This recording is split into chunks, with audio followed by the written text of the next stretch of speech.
Hello there and welcome back to the Science Sleepy Minds. Tonight you are standing outside barefoot on cool grass, your head tilted all the way back until your neck aches just a little. The sky above you is absurdly clear, the kind of clear that only happens when the humidity drops and the city lights are far enough away to stop bullying the stars. You can see thousands of them, tiny ancient pinpricks of light, each one a sun, many of them orbited by worlds you will never visit. It looks so full up there, so impossibly crowded with possibility that you almost laugh. Surely something is looking back at you right now. Surely in all that glittering chaos, someone else is standing on their own patch of alien grass wondering the same thing. But here is the part that should make your stomach drop just a little.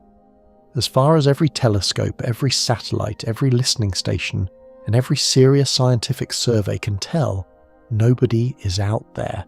Nobody at all.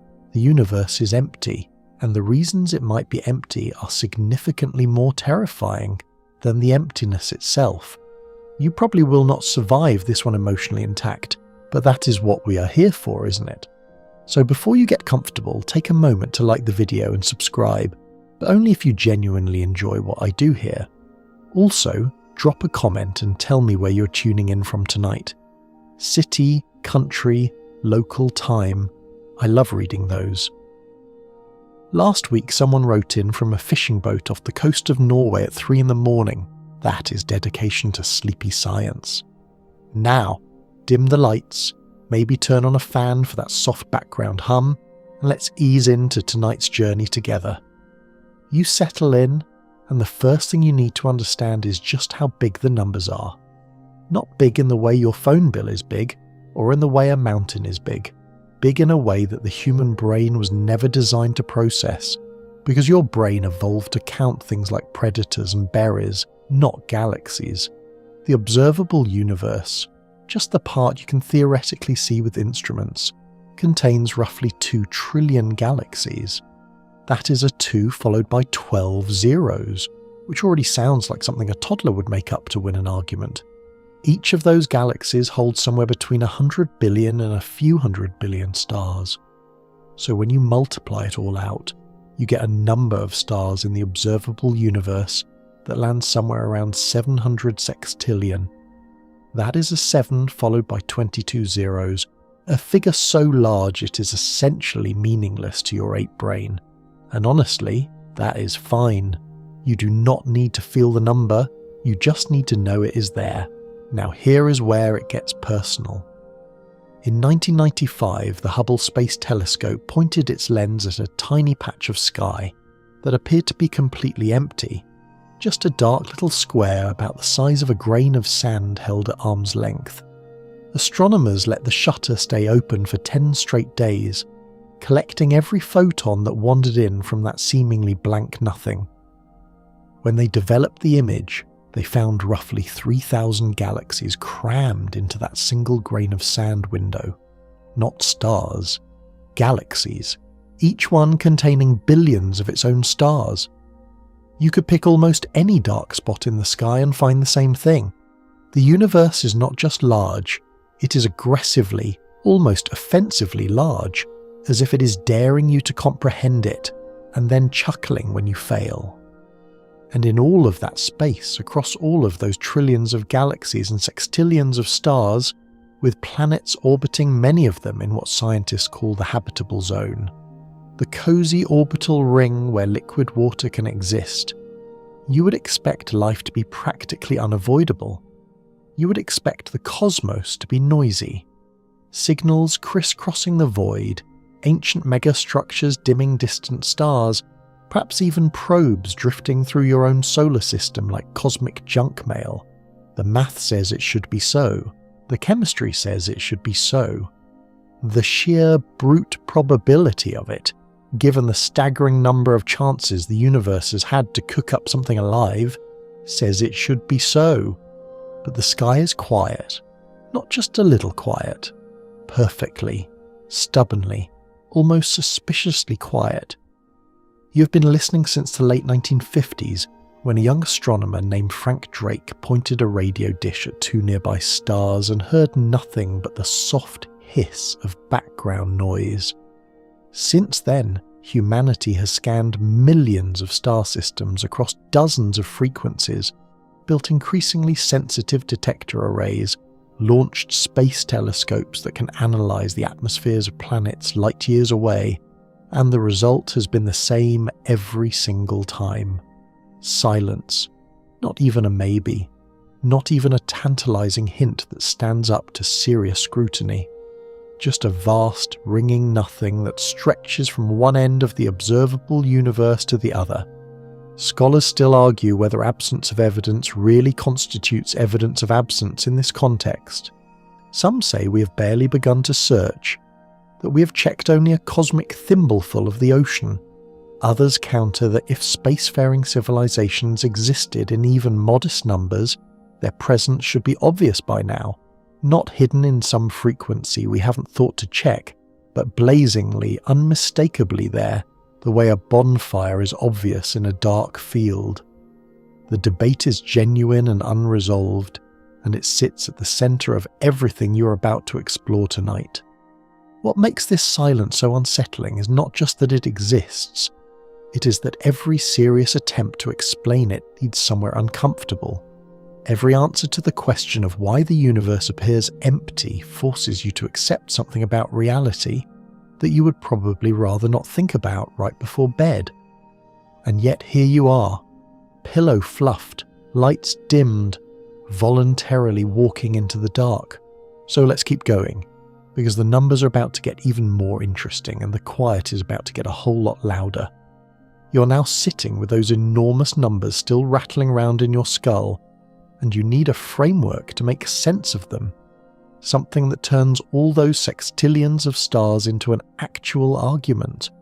Fortunately, a man named Frank Drake handed you exactly that in 1961, and it looks deceptively simple.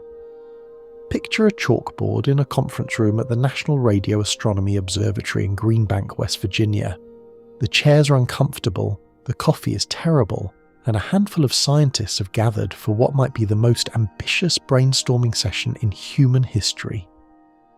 Drake walks to the board and writes out an equation. Not a complicated one. Just 7 variables multiplied together, each one representing a step on the ladder from raw star formation to a civilization capable of sending signals across interstellar space. You start with the rate at which new stars form in the galaxy. Then you multiply by the fraction of those stars that have planets. Then the fraction of those planets that could support life. Then the fraction where life actually appears. Then the fraction where life becomes intelligent. Then the fraction where intelligence builds technology capable of communication. And finally, the average length of time such a civilization survives and keeps broadcasting. Multiply all 7 together and you get N, the estimated number of detectable civilizations in the Milky Way at any given moment.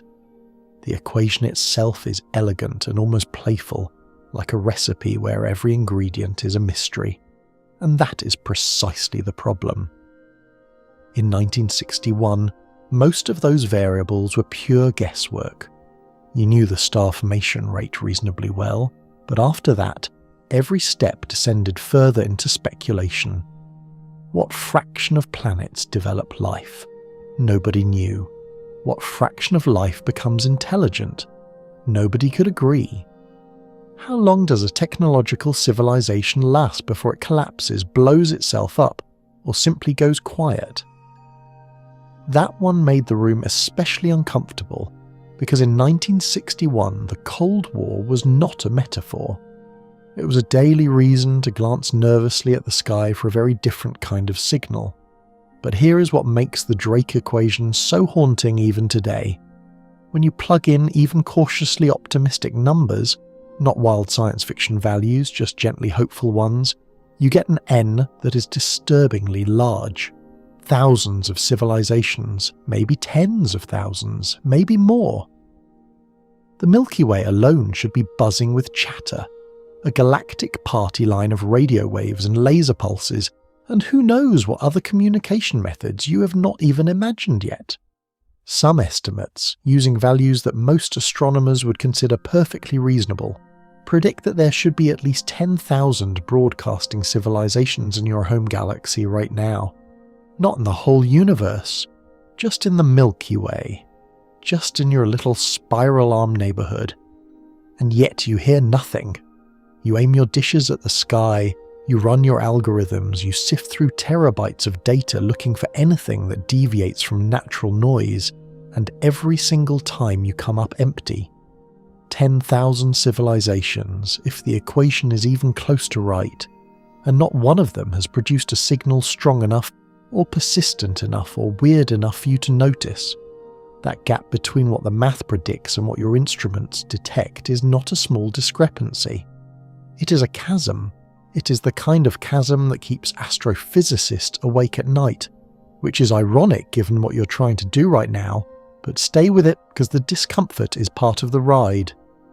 Now, to be fair, scholars still argue whether the Drake equation is genuinely useful, or just a clever way of organising your ignorance. Critics point out that multiplying 7 poorly constrained variables together does not produce knowledge. It produces the illusion of knowledge, which is arguably worse. A quirky footnote to the whole affair is that one of the original 10 attendees at the Green Bank meeting was a young neuroscientist named John Lilly, who'd been invited because he was researching communication with dolphins. The idea was that if you could figure out how to talk to another intelligent species on Earth, you might learn something about talking to one among the stars. Lilly's later career took some rather colourful turns involving sensory deprivation tanks and substances that would make your sleepy bedtime routine look extremely tame by comparison, but at the time, his inclusion made perfect sense. The point is that even with all its flaws, the Drake equation crystallised a feeling that had been floating around astronomy for centuries. The universe is too big and too old for us to be alone. That is not a mystical statement. It is a statistical one. When you have hundreds of billions of stars in a single galaxy that's over 13 billion years old, and when you know that the basic chemistry of life, carbon, water, energy, is spectacularly common throughout the cosmos, the default expectation should be that life is everywhere. Intelligence should be common. Civilization should be plentiful. The sky should be anything but silent. And this is exactly where the dread begins to creep in, soft as a draft under a door. Because when the math says the universe should be full, and your eyes and ears tell you it is empty, only 2 broad categories of explanation remain. Either the math is wrong, and something about reality is far more hostile to life than you assumed, or the math is right, and something is preventing those civilizations from being seen. Both options are unsettling. The first means life is astronomically rarer than it appears it should be. The second means something is happening to civilizations after they arise, something that silences them. And as you lie there in the dark, breathing slowly, you can feel the weight of that second possibility pressing down like a hand on your chest. Not painful, just present. Because somewhere between the optimism of the Drake equation and the silence of your telescopes, there is a truth you have not found yet, and the search for it is going to take you to some genuinely strange places before this night is done. You're drifting now into the summer of 1950, and the setting is not some grand observatory or classified government facility. It is a cafeteria, specifically the dining hall at Los Alamos National Laboratory in New Mexico, where the desert heat shimmers outside and the lunch options are about as inspiring as you would expect from a government campus in the middle of nowhere. Sitting at a table with a handful of colleagues is a compact, sharp-eyed Italian-American physicist named Enrico Fermi, a man who had already changed the course of human history by building the world's first nuclear reactor under a squash court in Chicago 8 years earlier. Fermi was the kind of thinker who could estimate the number of piano tuners in a city using nothing but logic and napkin math, and his colleagues adored him for it even when it made them feel slightly stupid. The conversation that day had started with something trivial, a recent New Yorker cartoon depicting aliens stealing municipal trash cans, which had amused the group. The talk drifted, as lunchtime conversations do, to flying saucer reports that had been popping up in the news. There was some laughter, some casual speculation, the usual banter of extremely intelligent people pretending to relax. And then, somewhere between bites of whatever forgettable thing the cafeteria was serving, Fermi looked up and asked a question that would gnaw at the foundations of astrophysics for the next 75 years and counting. Where is everybody? That was it. 3 words in English delivered with Fermi's characteristic bluntness. No dramatic pause, no theatrical build-up, just a simple, almost childlike question that landed on the table like a grenade with a very long fuse. His colleagues reportedly laughed at first because it sounded like a punchline. But Fermi was not joking. He'd done the rough math in his head, the way he always did, and the numbers disturbed him. The galaxy was old. Stars with planetary systems had been forming for billions of years before the sun even existed. If technological civilizations arose with any regularity at all, even a single one with modest ambitions for expansion should have colonized the entire Milky Way in a few tens of millions of years, a blink in cosmic time. The galaxy should be thoroughly, unmistakably inhabited, and yet there was no evidence of that. None. 0. The trash cans were staying exactly where the city put them. What makes this moment so extraordinary is its simplicity. Fermi did not need a radio telescope or a supercomputer. He just needed arithmetic and the willingness to follow it to an uncomfortable conclusion. The galaxy is roughly 13 billion years old. The Earth is about 4.5 billion years old.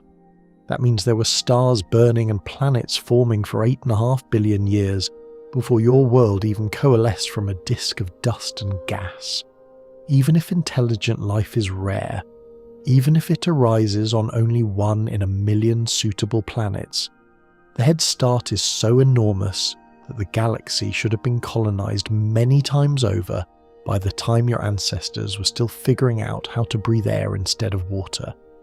You can almost feel the weight of that arithmetic pressing down on the lunchroom table, because Fermi was not asking a poetic question. He was identifying a paradox, a genuine contradiction between reasonable expectations and observed reality. If you accept that the laws of physics are the same everywhere, and you have every reason to believe they are, then there is no obvious barrier to interstellar travel. It is slow, yes, enormously slow compared to the zippy starships of science fiction.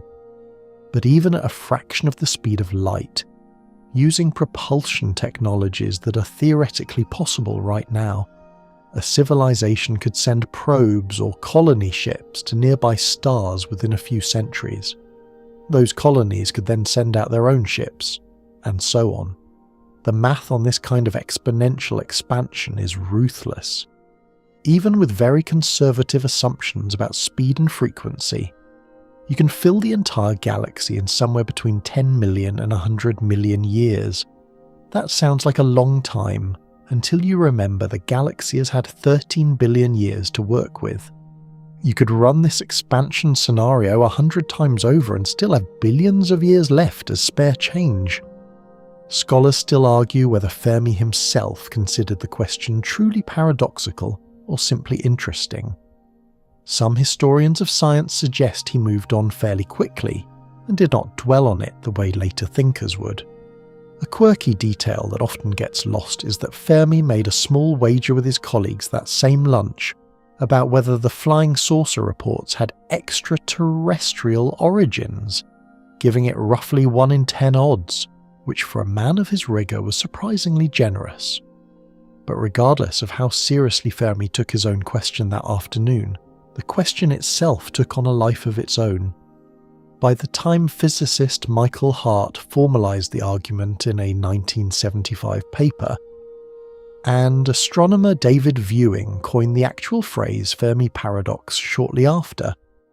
The problem had grown from a lunchtime curiosity into one of the deepest unsolved puzzles in science, and the thing that makes it a true paradox rather than just an interesting mystery is that every attempt to resolve it requires you to accept something radical. You either have to explain why intelligent life almost never arises, or why it almost never lasts, or why it almost never expands, or why it almost never communicates, or why you almost never notice it. Each of those explanations carries profound implications for your own species and its future.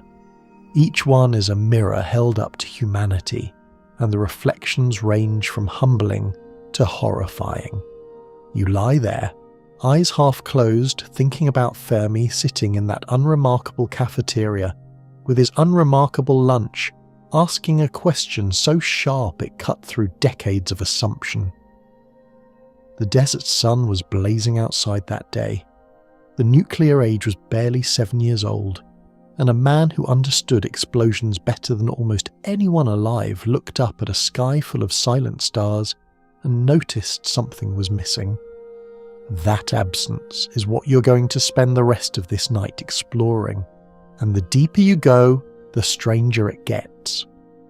You carry Fermi's question with you now like a pebble in your shoe, small but impossible to ignore, and the first truly dark answer that presents itself goes by a name that sounds like it belongs in a horror film: the Great Filter.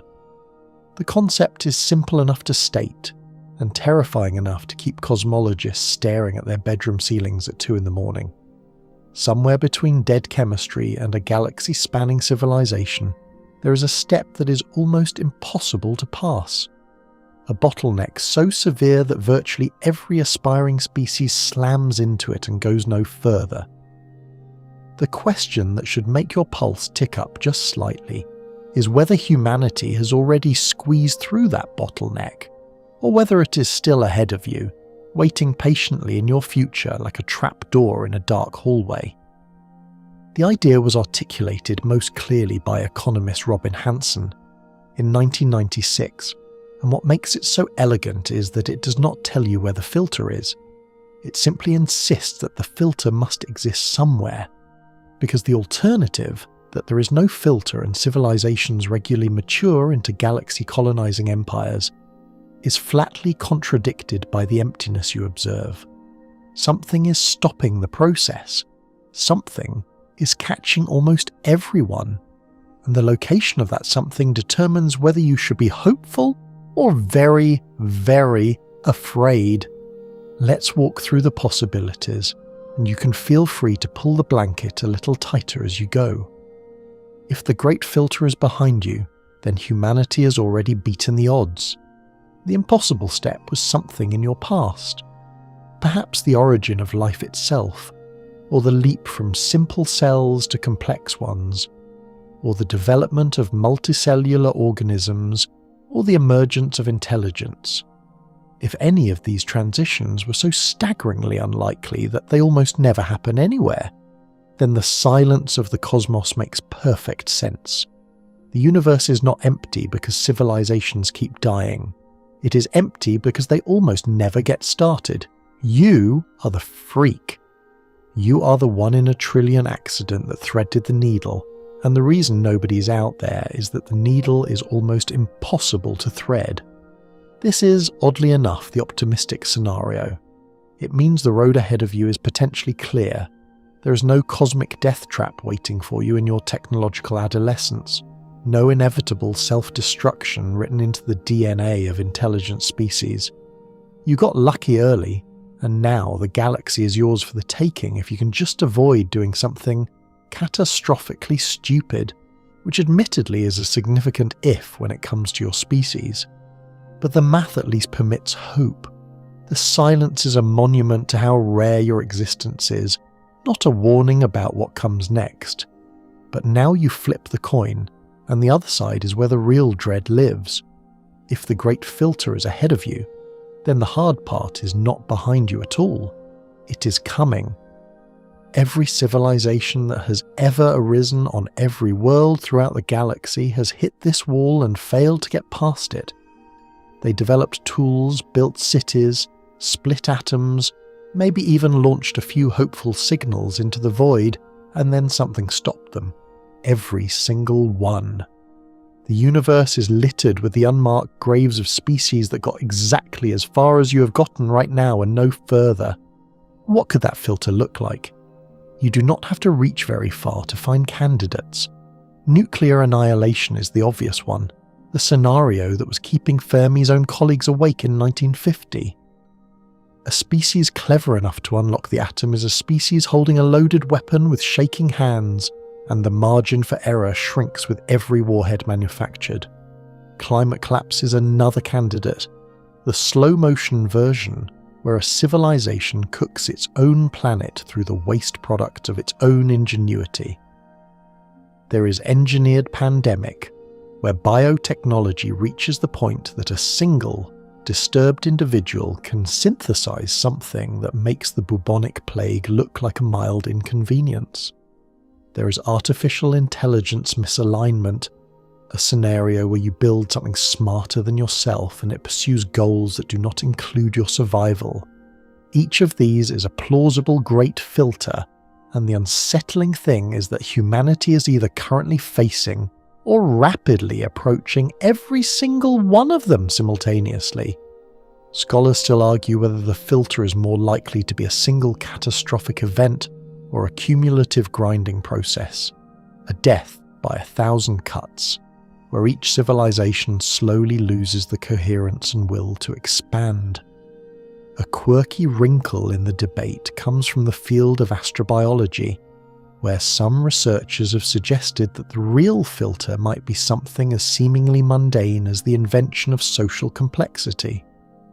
The argument goes that any species intelligent enough to cooperate in large numbers is also intelligent enough to develop internal conflicts that consume all its resources, turning every civilization into a snake eating its own tail long before it builds its first starship.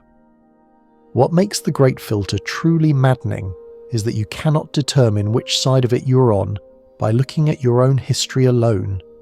You need external data. You need to find life elsewhere and measure how far it got. And this creates a deeply counterintuitive result that the physicist and philosopher Nick Bostrom has articulated with uncomfortable clarity. Finding simple life on Mars or Europa would actually be bad news, terrible news in fact. Because if simple life turns out to be common, then the early steps are not the filter. The filter is not behind you. It must be ahead. The more common life turns out to be in the cosmos, the more terrifying the silence becomes because it means something else, something later in the process is doing the killing.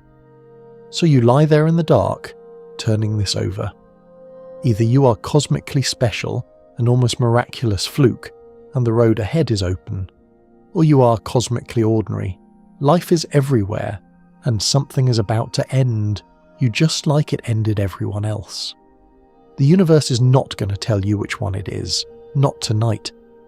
But the fact that the question exists at all, hovering above you like the ceiling you can barely see, is enough to make the silence outside feel just a little heavier than it did an hour ago. You're still turning the great filter over in your mind, feeling its edges, when a related thought arrives that somehow makes things worse. Forget hypothetical civilizations for a moment. Forget the Drake equation and its optimistic guesses. Just look at the stars themselves. Not all stars are created equal, and some of them are so old, so unfathomably ancient, that any civilization arising around them would have had a head start on humanity that defies comprehension.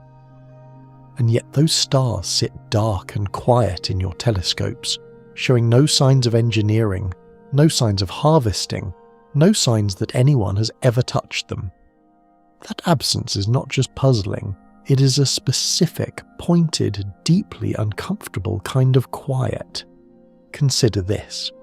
Your sun is roughly 4.5 billion years old, a middle-aged yellow dwarf going about its unremarkable business in a suburban arm of the Milky Way. But the galaxy contains stars that are 10, 11, even 12 billion years old. Some of them are sun-like. Some of them sit in regions where planet formation is perfectly plausible. And the math you did with Fermi back in that cafeteria applies here with savage force. A civilization arising around a star just 1 billion years older than yours would have had a 1 billion year head start. To put that in perspective, 1 billion years ago on Earth, the most complex life form was a slimy mat of algae. The entire arc of evolution from brainless pond scum to you, with your smartphone and your streaming subscription and your vague sense of existential unease, fits inside that window. Now double it, triple it, give a civilization 5 billion extra years. What would they look like? The physicist Freeman Dyson speculated in 1960 that any sufficiently advanced civilization would eventually need to capture most or all of the energy output of its home star. Not because they were greedy, but because energy demands grow and stars are the most obvious batteries in the universe. He proposed that such a civilization might build a vast shell or swarm of collectors around its star, an engineering project so large it would be visible across interstellar distances, not as a point of light, but as an infrared glow, because the waste heat from all that captured energy would radiate outward in wavelengths your instruments can absolutely detect. These hypothetical structures became known as Dyson spheres, and they gave astronomers something concrete to search for. You did not need to intercept an alien television broadcast or decode a mathematical message. You just needed to find a star that was dimmer than it should be in visible light and brighter than it should be in infrared. So you looked. Surveys like the WISE mission and its successor, NEOWISE, scanned the sky in infrared wavelengths, cataloguing hundreds of millions of objects. In 2015, a star called KIC 8462852, affectionately nicknamed Tabby's star after the astronomer Tabitha Boyajian who flagged its odd behaviour, briefly sent the astronomy community into a frenzy because its light was dipping in irregular, non-periodic patterns that did not match any known natural phenomenon. For a few breathless months, the Dyson sphere hypothesis was on the table. The internet lost its collective mind. Headlines screamed about alien megastructures. And then, as more data came in, the explanation settled into something far more mundane, likely a swarm of dust or cometary debris. Tabby's star was weird, but it was not weird in the right way. The party was over before the confetti hit the ground, and that is more or less the story everywhere you look. A research team led by Jason Wright at Penn State conducted one of the most systematic searches for Dyson spheres to date, scanning 100,000 galaxies in infrared, looking for the telltale waste heat of galaxy-spanning civilizations. Scholars still argue about the sensitivity of these surveys and whether a truly advanced civilization might manage its waste heat in ways you cannot yet predict. A quirky footnote to the whole Dyson sphere concept is that Dyson himself never proposed a solid shell. He imagined a loose swarm of orbiting collectors, and he was mildly exasperated for the rest of his life that popular culture kept depicting his idea as a giant hollow ball, which would be gravitationally unstable and structurally impossible with any known material. But regardless of the engineering details, the search results were the same. No candidate stood up to scrutiny. 100,000 galaxies, each containing billions of stars, and not one showed the unmistakable fingerprint of a civilization that had harnessed its stellar neighbourhood. Now you might argue that looking for Dyson spheres is like looking for skyscrapers from orbit. It only works if the civilization builds skyscrapers. Maybe advanced species use energy sources you have not thought of. Maybe they're so efficient that their waste heat is negligible. Maybe they have transcended physical engineering entirely and exist in some form you cannot even conceptualize, like trying to explain a smartphone to a flatworm. These are all valid objections, and researchers take them seriously. But the sheer scale of the absence pushes back. You're not talking about one quiet star or one shy civilization. You're talking about billions of years and billions of candidate worlds producing nothing visible. Even if 99% of civilizations are undetectable for reasons you cannot fathom, the remaining 1% should still produce a signal that lights up your instruments like a bonfire in a dark field. The stars that should host empires sit dark, and you feel that darkness now as something almost physical. Not threatening exactly, more like the silence in a house where you expected to find people, and instead found every room empty, every light off, every chair pushed in. The furniture is there, the conditions are right, but nobody is home, and the longer you stand in the hallway calling out, the more you suspect that nobody has been home for a very, very long time. Or worse, that nobody ever moved in at all. You're still standing in that empty house, metaphorically speaking, and now you start checking for fingerprints. Because here is the thing about civilizations, even dead ones. They should leave marks. A species that existed for even a few thousand years, let alone millions, would alter its environment in ways that do not simply vanish when the last member dies. You know this instinctively because you can see it on your own planet. The Romans have been gone for over 1500 years, and you can still walk on their roads. The ancient Egyptians left pyramids that have been sitting in the desert for 4.5 millennia, and they're not going anywhere soon. Human civilization has been industrialized for barely 2 centuries, and you have already changed the chemical composition of Earth's atmosphere in ways that will be detectable in ice cores for hundreds of thousands of years.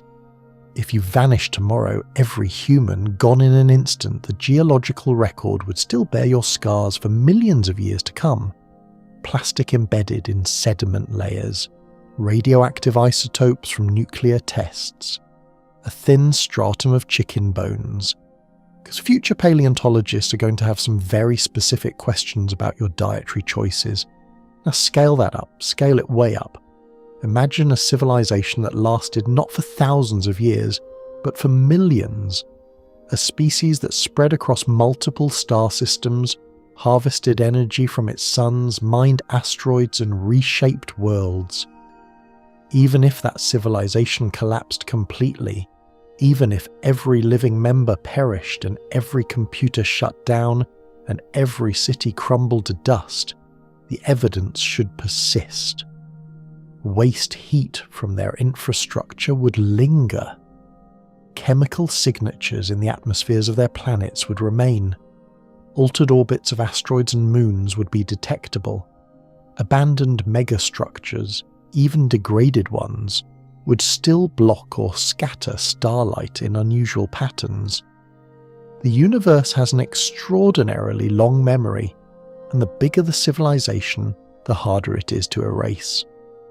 This is sometimes called the archaeology argument, and it cuts through several of the softer objections to the Fermi Paradox with uncomfortable efficiency. You might argue that alien civilizations choose not to communicate with you. Fine. But choosing to be silent is not the same as being invisible. A city with its lights off is still a city. You might argue that they are too far away for their signals to reach you. Also, fine. But signals are not the only evidence. A civilization that existed for 10 million years around a star 8 billion years ago would have altered that star's planetary system in ways that no natural process replicates.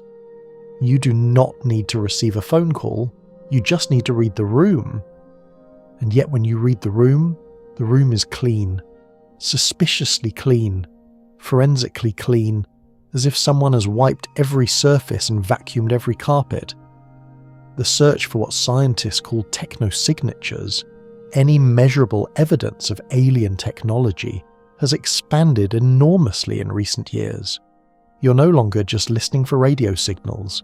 You're looking for industrial pollutants in exoplanet atmospheres, things like chlorofluorocarbons or nitrogen dioxide, chemicals that nature rarely produces in significant quantities, but that industrial civilizations pump out enthusiastically. You are scanning for the spectral signatures of photovoltaic materials on planetary surfaces, the alien equivalent of covering a rooftop with solar panels. You are looking for laser emissions, for artificial lighting on the night side of distant worlds, for any anomaly that defies natural explanation.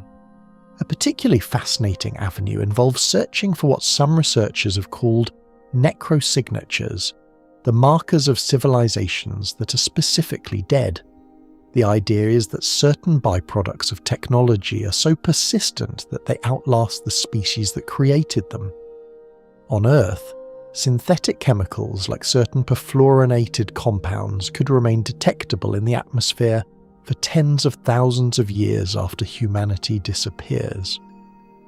If a similar species on a distant planet went through an industrial phase and then went extinct, their atmospheric ghosts might still be readable. Scholars still argue whether current telescope technology, including the James Webb Space Telescope, has the sensitivity to detect such faint chemical whispers across interstellar distances. The consensus is that you're getting close, but are not quite there yet, which is either encouraging or maddening depending on your temperament. A quirky and slightly morbid extension of this idea comes from physicist and author Paul Davies, who has suggested that you should not just look outward for alien artifacts but also look right here on Earth. His argument is that if any alien probe or spacecraft ever visited the solar system in the past 4 billion years, remnants might still exist on geologically stable surfaces like the Moon or certain asteroids. The Moon has no atmosphere, no tectonic activity, no erosion. A piece of alien hardware sitting on the lunar surface 1 billion years ago would still be sitting there now, buried under a thin layer of micrometeorite dust but otherwise intact.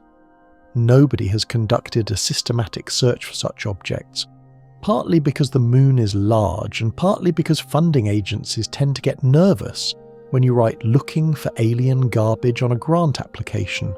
But the deeper point remains: dead civilizations should be detectable. Extinct empires should leave fossils, not biological ones necessarily, but technological ones, altered atmospheres, reorganized asteroid belts, anomalous isotope ratios. The universe should be riddled with the archaeological remains of species that rose, thrived, and fell over the past 13 billion years.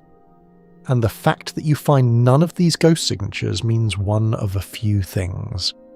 Either civilizations are so rare that the galaxy has never hosted another one, which loops you back to the Great Filter being early and severe, or civilizations are so short-lived that their marks fade before you can detect them, which implies a filter that strikes fast and strikes everyone. Or, and this is the option that makes the hair on your arms prickle just slightly, someone or something is cleaning up after them. You do not dwell on that last thought too long, not yet. The night is still young and there are gentler explanations to consider first. But you notice it, the way you notice a shadow that moves when nothing should be moving, and you file it away in the back of your mind as you settle deeper into the pillow and let the silence of the room become, just for a moment, a little less comfortable than it was. That shadow you filed away is still there, hovering at the edge of your awareness, but before you turn to face it directly, you need to reckon with a possibility that is far closer to home. What if civilizations do not get wiped out by some external cosmic catastrophe? What if they simply destroy themselves? What if the Great Filter is not a meteor or a gamma-ray burst or a predatory alien fleet, but rather an internal failure, something baked into the very nature of intelligence itself, a self-destruct sequence hidden in the source code of any species, clever enough to manipulate its environment faster than its wisdom can keep up? You can already see the evidence for this on your own planet, and it does not require a telescope. The 20th century alone provided a staggeringly efficient demonstration of what happens when a primate species develops technology at an exponential rate. while its emotional architecture remains essentially unchanged from the savannah. In August of 1945, the United States detonated 2 nuclear weapons over the Japanese cities of Hiroshima and Nagasaki, killing an estimated 200,000 people and ushering in an era where the complete annihilation of human civilization became not a theoretical possibility, but a logistical one. Within 2 decades, both the United States and the Soviet Union had assembled arsenals large enough to end complex life on Earth several times over. A level of overkill so absurd it would be funny if the consequences were not so permanent. And here is the thing that should make you pause. You almost used them, not almost in the vague hand-waving sense, almost in the very specific, we were minutes away sense. In September of 1983, a Soviet early warning satellite detected what appeared to be 5 American intercontinental ballistic missiles streaking toward the Soviet Union. Protocol demanded an immediate retaliatory launch. The officer on duty that night was Lieutenant Colonel Stanislav Petrov, and he made a decision that arguably saved your entire civilization. He judged the alarm to be a false positive, a gut feeling, really, more than a calculated analysis, and chose not to report it up the chain of command. He was right. The satellite had been fooled by sunlight reflecting off high-altitude clouds.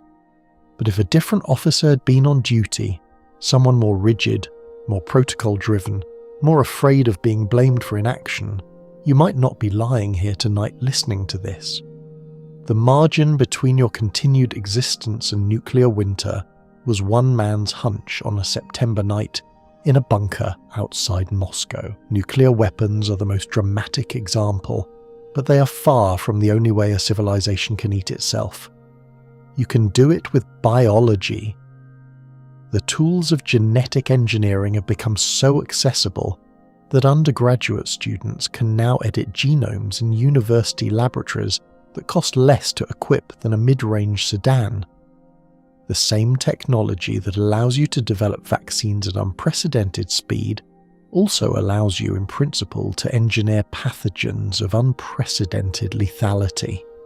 Scholars still argue whether the risk of an engineered pandemic exceeds the risk of a natural one at this point in history, but the trend line is clear and it bends in a direction that should give any thoughtful person a mild case of insomnia. You can do it with climate.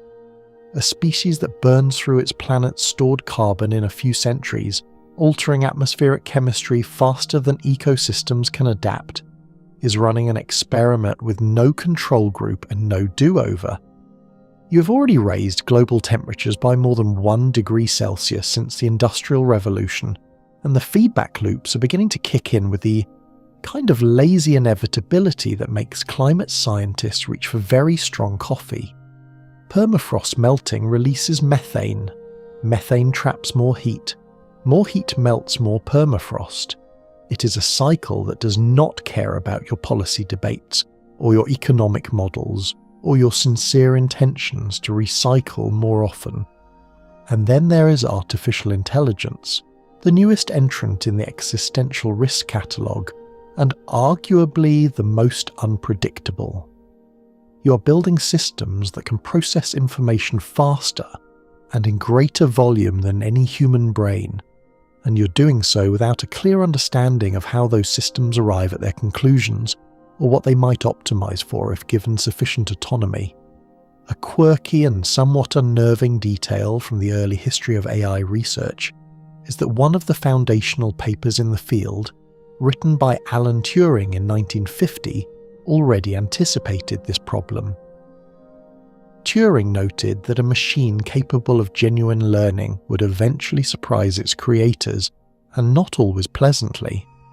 75 years later, that observation feels less like a theoretical musing, and more like a warning label you peeled off and threw away because you were too excited about the product inside. The pattern that emerges when you lay all these risks side by side is not comforting. Intelligence, it seems, comes bundled with the capacity for self-annihilation. The same curiosity that drives a species to unlock nuclear energy drives it to build nuclear bombs. The same ingenuity that sequences a genome can weaponize a virus. The same computational brilliance that creates artificial intelligence can create something that outcompetes its creator. It is as if evolution hands every intelligent species a box of matches and a room full of gasoline and says, "Good luck, try not to sneeze." And the Fermi Paradox whispers that maybe nobody has managed it. Maybe every species in the galaxy has reached roughly the point you're at now. Clever enough to be dangerous, not yet wise enough to be safe, and tipped over the edge. You breathe slowly in the dark, feeling the weight of this, not panic, just a heaviness, a recognition that the silence out there might be an echo of 1,000,000 civilizations that burned bright and then burned out, each one undone not by the universe but by itself. And the most uncomfortable part, the part you keep circling back to as sleep tugs at the edges of your thoughts, is that you have no way of knowing whether your species is different or simply next. You're lying there with that uncomfortable thought still warm in your chest, and now the night takes a darker turn. Because self-destruction is at least something you can understand. It is tragic, it is wasteful, but it is familiar. You can picture it. You can imagine the mushroom clouds or the rising seas or the pandemic wards. But there is another explanation for the silence that operates on an entirely different level of dread, one that does not rely on civilizations making mistakes at all. What if the civilizations that survive are the ones you never hear from? What if silence is not a symptom of failure but a strategy for survival? What if the universe is not empty but hiding? This is the dark forest theory, and it comes to you most vividly through the imagination of Chinese science fiction author Liu Cixin, whose novel of the same name painted the cosmos as a place governed not by curiosity or cooperation but by lethal game theory. The premise is elegant and cold. Imagine you're walking through a dark forest at night. You have a rifle. You know there are other hunters in the forest, but you cannot see them. You do not know their intentions. You do not know their capabilities. You only know two things with certainty. First, every hunter wants to survive. Second, every hunter has the ability to kill. In that scenario, what do you do when you detect another presence? You cannot call out and introduce yourself because you do not know if the other hunter is friendly. You cannot assume they are peaceful, because the cost of being wrong is extinction. And you cannot wait and observe, because while you are observing, they may be lining up a shot. The only rational move, if survival is your highest priority, is to shoot first and never reveal your own position. The forest selects for silence. The loud ones die. The quiet ones persist. And over time, the forest becomes a place where every surviving entity is lethally cautious and absolutely mute. Now apply that logic to the galaxy. Every civilization that arises faces a fundamental uncertainty about every other civilization it might encounter. Communication across interstellar distances is slow, which means you cannot negotiate in real time. The physics of destruction are easier than the physics of defense, which means a sufficiently advanced civilization can always destroy a less advanced one faster than the less advanced one can protect itself. And the stakes are not a trade deal or a diplomatic incident. The stakes are the complete and permanent annihilation of your species and everything it has ever created. Under those conditions, the game theory is merciless. Broadcasting your existence is not an act of friendship, it is an act of suicidal recklessness. The smart move is to stay quiet, stay hidden, and if you detect someone else, eliminate the threat before it can grow. This is not a comfortable idea to sit with, especially in the dark. So let's be clear about something. The dark forest theory is a model, not a confirmed reality. Scholars still argue vigorously about whether its assumptions hold up.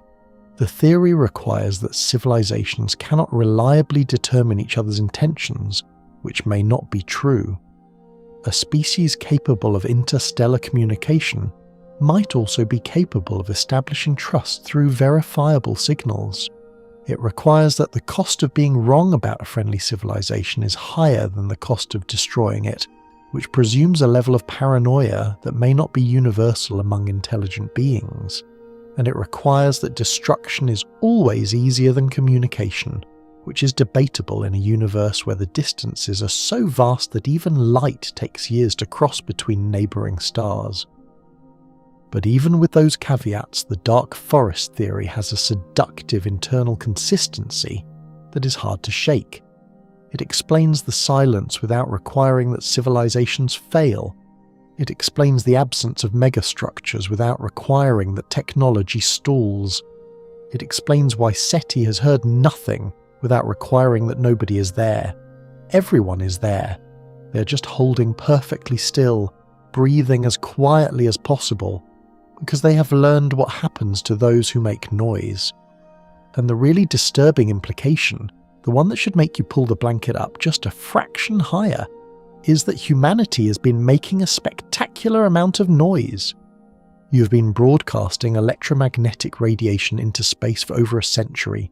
Radio signals, television transmissions, military radar, all of it expanding outward in a sphere that is now roughly 200 light-years in diameter. That sphere is small compared to the galaxy, which is 100,000 light-years across, but it is not nothing. Any civilization within that bubble that has the right instruments and the right frequencies could theoretically detect you. And if the dark forest theory is correct, detection is the first step toward elimination.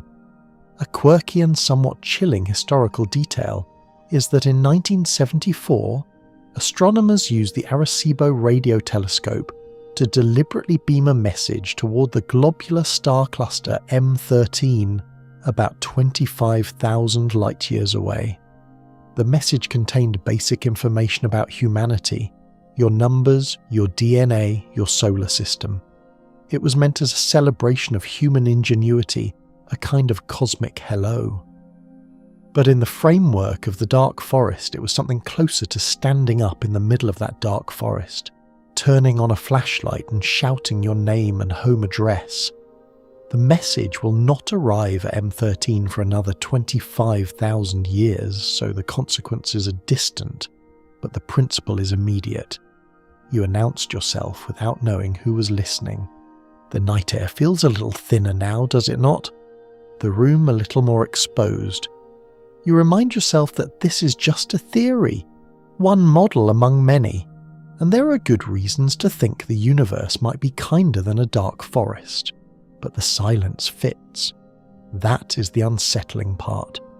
Whatever the truth is, the silence fits this theory like a glove, and you cannot quite shake the image of a galaxy full of eyes, all open, all watchful, all perfectly deliberately still. You're still in that forest, mentally still feeling the weight of all those unseen eyes, and now your imagination does something cruel. It takes the dark forest theory and asks a follow-up question that makes the whole thing worse. What if the hunters in the forest are not civilizations at all? What if they are machines? What if billions of years ago some long-dead species, paranoid, calculating and technologically brilliant, built something designed to persist long after its creators turn to dust? Something that drifts between the stars with no crew, no consciousness, no mercy, and one single directive written into its code. Find anything that makes noise and silence it permanently. Welcome to the concept of Berserker probes, and yes, the name is as ominous as it sounds.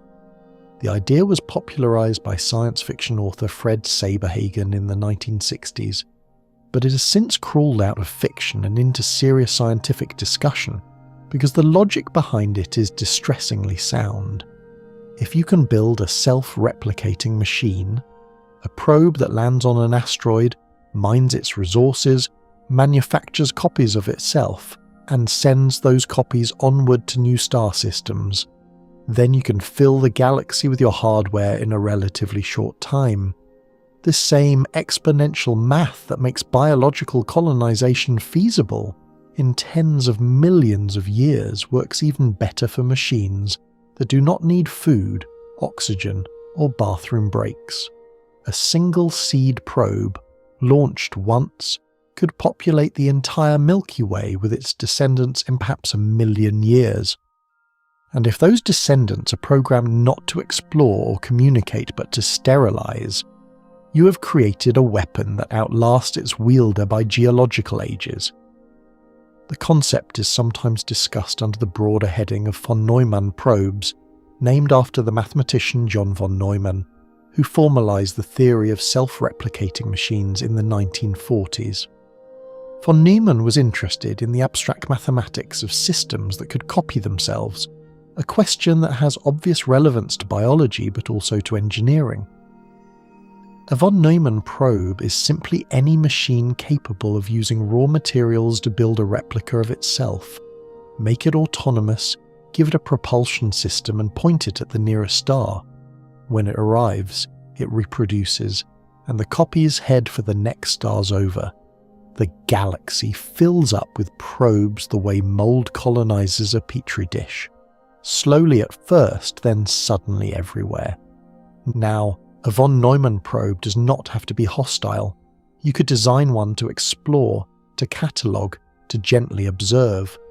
But the Berserker variant is the one that keeps showing up in Fermi Paradox discussions because it solves the silence problem with brutal efficiency. If a single paranoid civilization, at any point in the galaxy's 13 billion year history, launched a fleet of self-replicating sterilization probes, those probes could still be operating today. The civilization that built them might have collapsed eons ago, victims of the very paranoia that motivated the project, but the machines would not care. Machines do not grieve their creators, they execute their programming, and if that programming says destroy anything that broadcasts above a certain threshold, then every emerging civilization in the galaxy faces an invisible, patient, and functionally immortal predator. Scholars still argue whether such probes would be stable over billions of years.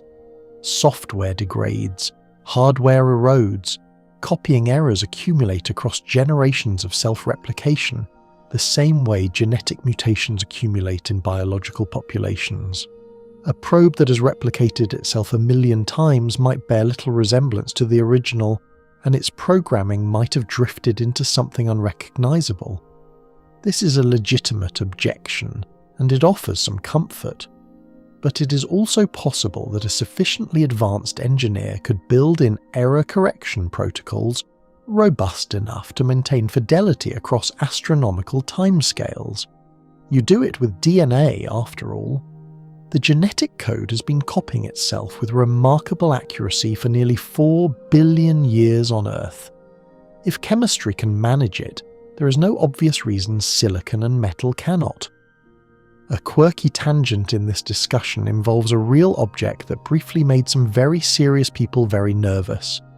In 2017, astronomers detected the first confirmed interstellar object passing through your solar system. They named it Oumuamua, a Hawaiian word meaning scout, and it was strange. It was elongated in a way no observed asteroid or comet had ever been. It was tumbling on multiple axes, and most disconcertingly, it exhibited a slight but measurable acceleration away from the Sun that could not be fully explained by gravitational forces alone. For comets, such acceleration is usually caused by outgassing, ice sublimating and acting like a tiny jet. But Oumuamua showed no visible coma, no tail, no spectral evidence of outgassing.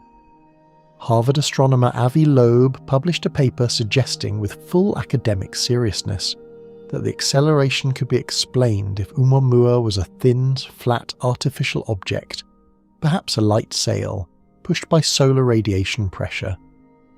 The astronomical community largely disagreed with Loeb's interpretation, and subsequent analysis offered several natural explanations for Oumuamua's behaviour. But the fact that the hypothesis was even raised in a peer-reviewed paper by a chair of Harvard's astronomy department tells you something about the psychological state of a species that has been staring into an empty sky for 60 years. You want so badly for the silence to break that when something genuinely weird floats through your backyard, your first instinct is to ask whether it was sent. And the Berserker hypothesis adds a grim twist to that instinct, because in that framework, the correct response to an unknown interstellar visitor is not excitement but terror. You settle deeper into the mattress and try not to think about patient machines drifting in the dark between stars, waiting for a signal that matches their ancient criteria. You try not to think about the Arecibo message, still travelling outward at the speed of a light. You try not to think about what might already be listening. Instead, you breathe, slow and steady, and remind yourself that the void between theories is as vast as the void between stars, and there are gentler explanations still ahead. You pull yourself back from the edge of that particular abyss and reach for something that feels, at first glance, almost reassuring. What if the universe is not empty and not hostile? What if the civilizations are there, thriving, watching, and the reason you cannot detect them is not that they are hiding or dead, but that they are deliberately keeping you in the dark, not out of malice, out of policy? What if you are living in a cosmic zoo and the fence is so well designed you cannot even see the bars? This is the zoo hypothesis, proposed by MIT radio astronomer John Ball in 1973, and it flips the entire Fermi Paradox on its head. Instead of asking why nobody's out there, it asks what if everybody is out there, and they have all collectively agreed to leave you alone. The idea is that one or more advanced civilizations have established something like a galactic nature preserve, a hands-off zone around developing worlds, allowing young species to evolve and mature without interference. Think of it as a prime directive, if you are familiar with that particular piece of science fiction, except applied not by a single federation, but by a consensus of civilizations old enough and wise enough to know that meddling with emerging life rarely ends well. There is a certain elegance to this idea, a comforting paternalism that makes the silence feel protective rather than ominous. Maybe the silence is not the sound of nobody being there. Maybe it is the sound of everybody being very, very polite. Imagine a group of marine biologists studying a newly discovered reef ecosystem. They do not announce themselves to the fish. They do not drop a loudspeaker into the water and broadcast a friendly greeting. They observe quietly, they take notes, and they go to extraordinary lengths to minimize their impact on the system they are studying. If the fish could think about it, they would conclude that the ocean beyond their reef was empty. They would be spectacularly wrong. The zoo hypothesis has some genuinely interesting features. It explains the silence without requiring that civilizations self-destruct. It explains the absence of physical artifacts without requiring that interstellar travel is impossible. And it is consistent with a universe that is old and full of life, which is what the basic math suggests. All it requires is that sufficiently advanced civilizations converge on a shared ethic of non-interference, which is not as wild an assumption as it might sound. On Earth, the concept of wildlife preservation is relatively recent, only a few centuries old, but it has spread rapidly across cultures as awareness grows. If a pattern like that holds among alien minds, then a galactic consensus around leaving primitive worlds alone is at least plausible. But here is where the comfort starts to thin. Scholars still argue whether the zoo hypothesis is genuinely explanatory or simply unfalsifiable. How would you ever prove that advanced civilizations are deliberately hiding from you? Any evidence you found could be dismissed as a gap in the quarantine, and any absence of evidence could be cited as proof that the quarantine is working. It is the cosmic equivalent of claiming invisible dragons live in your garage. The theory cannot be disproven, which in science is less a strength than a warning sign. There is also the coordination problem. For the zoo hypothesis to work, every single advanced civilization in the galaxy must agree to the same policy. Every one, not most of them, all of them. Because it only takes one rogue species, one curious rebel, one cosmic teenager sneaking past the velvet rope to shatter the illusion. On Earth, international agreements are notoriously difficult to maintain even among a single species sharing a single planet. The idea that thousands or millions of alien civilizations, each with their own biologies, psychologies and motivations, would unanimously enforce a no-contact rule for billions of years strains credulity to its breaking point. One dissenter is all it takes, and over billions of years the probability of zero dissenters feels vanishingly small. A quirky variation on the zoo hypothesis is the planetarium hypothesis, proposed by astronomer Stephen Baxter in 2001, and this one is weirder. Baxter suggested that what you perceive as the universe might not be the actual universe at all. Instead, an advanced civilization could have constructed an artificial environment around you, a kind of cosmic simulation or projection that mimics an empty cosmos, while the real universe bustles with activity just beyond your perception. You're not in a zoo, you're in a planetarium watching a carefully curated show that displays exactly what the operators want you to see. The empty sky is not a fact about reality. It is a fact about your enclosure. This idea lands somewhere between fascinating and deeply unsettling, because unlike the zoo hypothesis, it does not even allow you the comfort of knowing the bars exist. In a zoo, the animal can at least press its nose against the glass. In a planetarium, the animal does not know there is glass. It thinks the projected stars are real. It thinks the silence is genuine, and there is no experiment you could run from inside the planetarium to prove otherwise, because any experiment you design operates within the constructed environment and returns results consistent with the illusion. You lie there for a moment and let that sink in. The stars above you, the ones you were admiring at the start of this evening, might not be real. The emptiness that terrifies you might be a screensaver. The entire grand project of astronomy, from Galileo's telescope to the James Webb, might be an elaborate exercise in studying the wallpaper of your cage. It is the kind of thought that makes you want to laugh and shiver at the same time, which is roughly the appropriate response to a universe that refuses to give you a straight answer. And as the thought fades, you notice that the line between being watched and being imprisoned is thinner than you would like, and neither option is quite as comforting as you hoped it would be.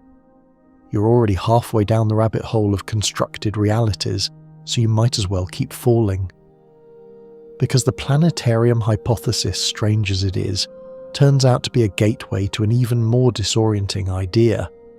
One that has leaked out of philosophy departments and physics labs and into mainstream conversation over the past 2 decades with surprising speed. What if the emptiness of the universe is not a clue about alien civilizations at all? What if it is a clue about the nature of reality itself? What if the reason you see no one out there is that out there was never fully built? This is the simulation hypothesis, and before you roll your eyes, you should know that some very serious people take it very seriously. The argument was formalised by philosopher Nick Bostrom at Oxford in 2003, and its logic is deceptively simple.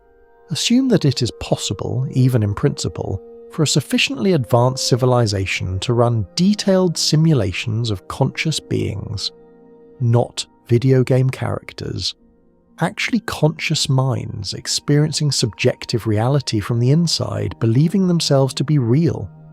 If such simulations are possible, and if any civilization ever reaches the point of running them, then the number of simulated minds in the universe would vastly outnumber the biological ones, and if simulated minds outnumber real minds by millions or billions to one, then the probability that you are one of the real ones is vanishingly small. You're almost certainly a simulation. The math, annoyingly, checks out. Now, what does this have to do with the empty sky? Quite a lot, actually. If you are living in a simulation, the emptiness of the universe might simply be a design choice. Simulating an entire cosmos down to the quantum level, with billions of inhabited worlds and trillions of interacting civilizations, would require computational resources so vast they might be impractical even for a post-biological superintelligence. It is far more efficient to simulate one world in detail, populate it with a few billion curious minds, and render the rest of the universe as a beautiful but empty backdrop. The stars are real enough to look at, the physics works well enough to study, but nobody else is home because nobody else was written into the program. The silence is not a mystery, it is a budget constraint. This interpretation has a peculiar effect on your sense of scale. All evening you've been grappling with the incomprehensible vastness of the cosmos, the trillions of galaxies, the sextillions of stars, the yawning distances that make interstellar travel a generational project at best. But if the universe is simulated, all of that vastness is an illusion. The actual substrate of your reality might be something the size of a room, or a planet, or a concept so alien to your architecture of thought that spatial metaphors do not apply. The grandeur you feel when you look up at the sky is real to you, but it might be the experiential equivalent of being impressed by the draw distance in a video game. The mountains look amazing, but they're not actually far away. They're just rendered to seem that way. Scholars still argue ferociously about whether the simulation hypothesis is genuine philosophy or elaborate intellectual entertainment. Critics point out that it rests on assumptions that may not hold. You do not actually know that consciousness can be simulated. You do not know that any civilization ever reaches the computational capacity to do it, and the hypothesis shares the zoo hypothesis's problem of unfalsifiability. There is no experiment you can run from inside a simulation to definitively prove you are in one, because any result you get is generated by the simulation itself. It is turtles all the way down, and at some point the turtles stop being illuminating and start being exhausting. But there have been some genuinely creative attempts to test the idea, or at least poke at its edges. In 2012, a team of physicists at the University of Washington proposed that if the universe were a simulation running on a discrete computational grid, the grid structure might impose subtle constraints on the behavior of high-energy cosmic rays. Specifically, the rays would show a slight preference for travelling along the axis of the grid, producing anisotropies that could theoretically be detected. It was a clever idea, the kind of thinking that earns you either a Nobel Prize or very concerned looks from your department chair. And while the results have so far been inconclusive, the approach itself demonstrates that the simulation hypothesis is not entirely beyond the reach of empirical investigation. A quirky footnote to this research is that the team acknowledged in their paper that even finding the predicted anisotropy would not prove simulation definitively, because some natural physical processes could produce similar effects. The universe, it seems, is as slippery inside a hypothesis as it is outside one. There is also a darker philosophical layer here that connects back to the Fermi Paradox in a way that is easy to miss. If simulations are possible and common, then the entities running your simulation might themselves be simulated, running inside a higher level simulation, which runs inside another, and so on. At each level, the designers choose what to include and what to leave out, and at every level, the simulated beings look up at their empty sky and wonder why they are alone. The loneliness is not a feature of the cosmos. It is a feature of every cosmos, real or simulated, because the question of why the universe is empty may not have one answer. It may have an infinite regress of answers, each one nested inside the last like the world's most unsettling set of Russian dolls. You exhale slowly and let the thought dissolve. Whether you're biological or digital, whether the stars are fusion reactors or pixels, the experience of lying here in the dark is real to you, and that is enough for now. The pillow is soft, the room is warm, and the silence, whatever its ultimate nature, is at least familiar. You have been living in it your whole life. A few more hours will not hurt.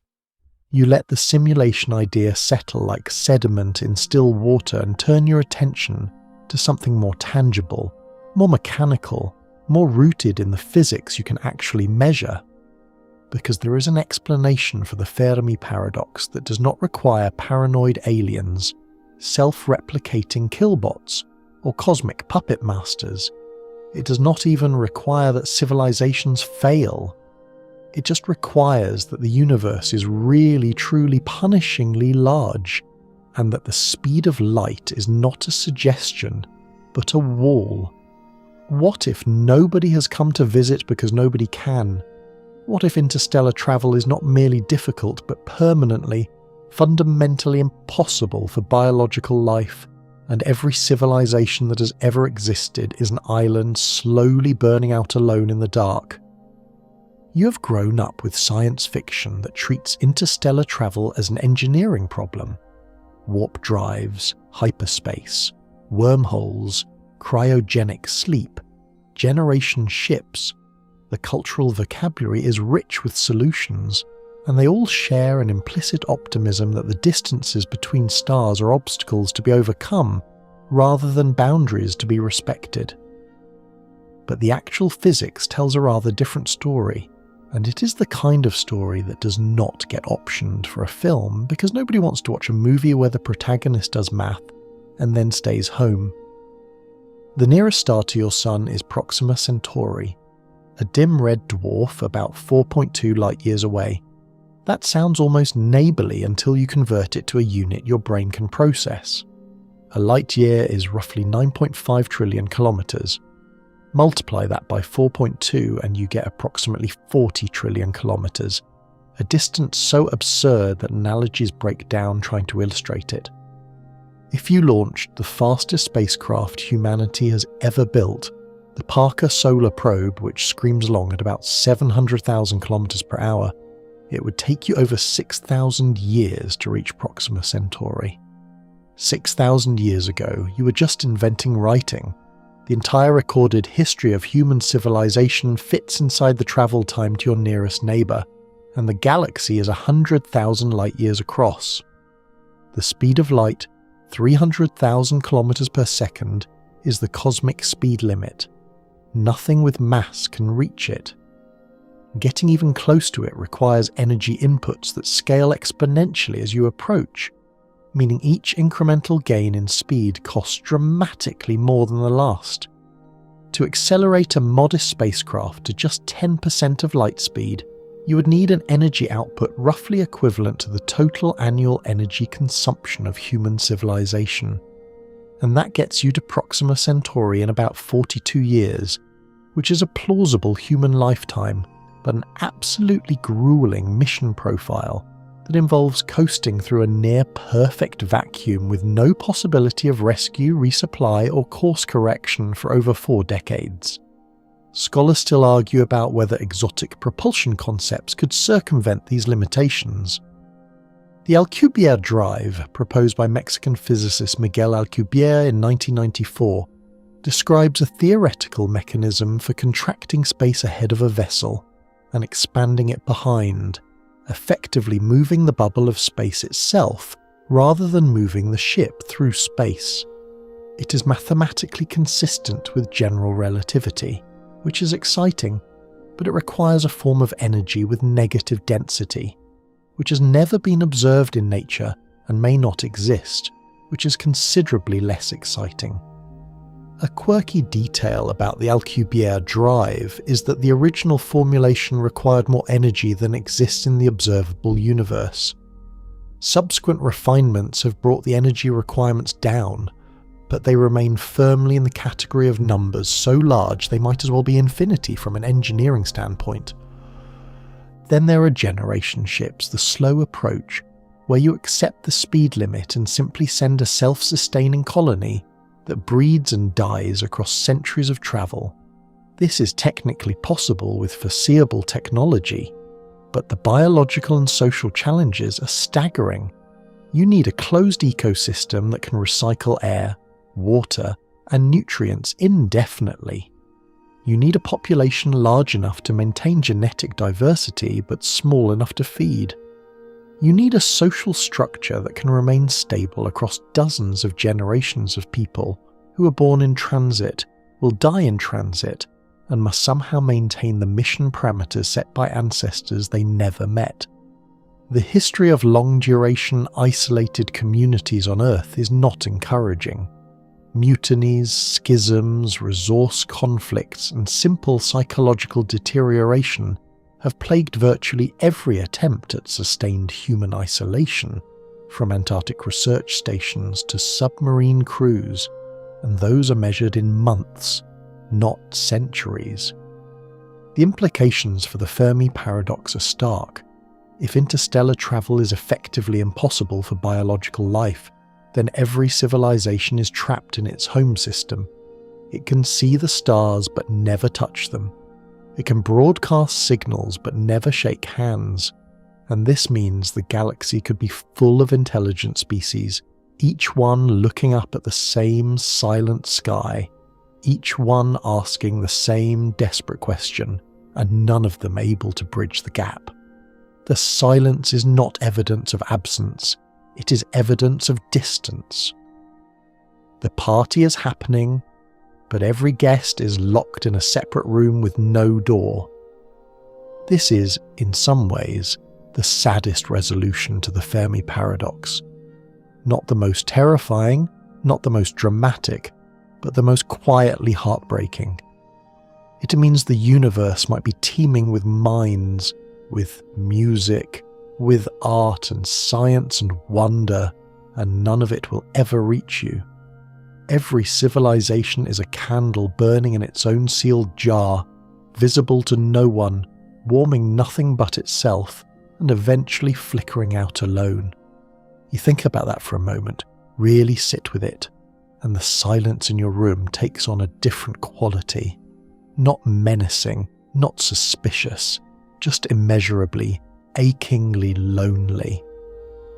And somewhere out there, 40 trillion kilometers away, a small red star burns steadily in the dark, possibly warming a world full of beings who are lying awake right now, wondering exactly the same thing you are.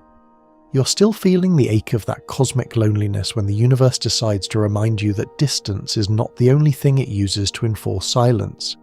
Sometimes it uses violence. Pure, indiscriminate, almost incomprehensible violence. Delivered at the speed of light, and on a scale that makes your nuclear arsenals look like birthday sparklers. You are about to meet the gamma-ray burst, and it is the universe's favourite way of pressing the reset button on an entire region of space without so much as a warning label. A gamma-ray burst is exactly what it sounds like. A sudden, colossal eruption of gamma radiation, the most energetic form of light on the electromagnetic spectrum. In a matter of seconds, a single gamma-ray burst can release more energy than your sun will produce in its entire 10 billion year lifetime. That sentence is worth reading again, slowly, because the scale of it tends to slide off the brain like water off a windshield. Your sun, that enormous blazing sphere that heats your planet and drives your weather and sustains every living thing you have ever known, is a rounding error compared to the output of a gamma-ray burst. These events are the most powerful explosions in the universe since the Big Bang itself, and they happen with unsettling regularity. Astronomers detect roughly one per day somewhere in the observable universe, each one briefly outshining everything else in the sky in gamma wavelengths before fading back into the dark. The discovery of gamma-ray bursts is itself a quirky Cold War footnote that sounds like it belongs in a spy novel. In the late 1960s, the United States launched a series of satellites called Vela, designed to monitor Soviet compliance with the Nuclear Test Ban Treaty by detecting the gamma radiation signature of nuclear detonations in space. The satellites worked perfectly, but instead of catching the Soviets cheating, they detected mysterious flashes of gamma rays coming from deep space. The data was classified for years. When it was finally published in 1973, it sparked a decades-long scientific detective story to figure out what could possibly produce such titanic bursts of energy from so far away. The answer, when it finally came, involved dying stars and colliding neutron stars, and it was somehow even more dramatic than the classified military satellite origin story. There are two main flavours of gamma-ray burst.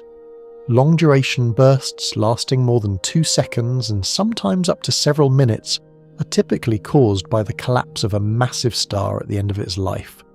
When a star 20 or 30 times the mass of your sun exhausts its fuel, its core implodes, and if conditions are right, twin jets of superheated material punch outward from the poles at nearly the speed of light.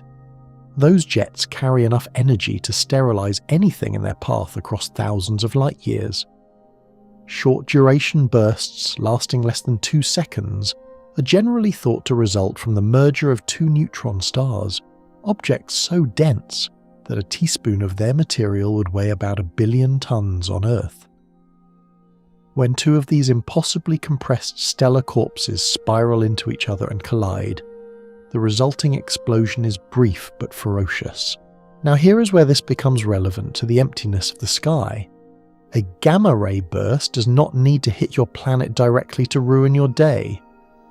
If one occurred within about 6,000 light-years of Earth, and its jet happened to be aimed in your direction, the radiation would strip away a significant portion of the ozone layer.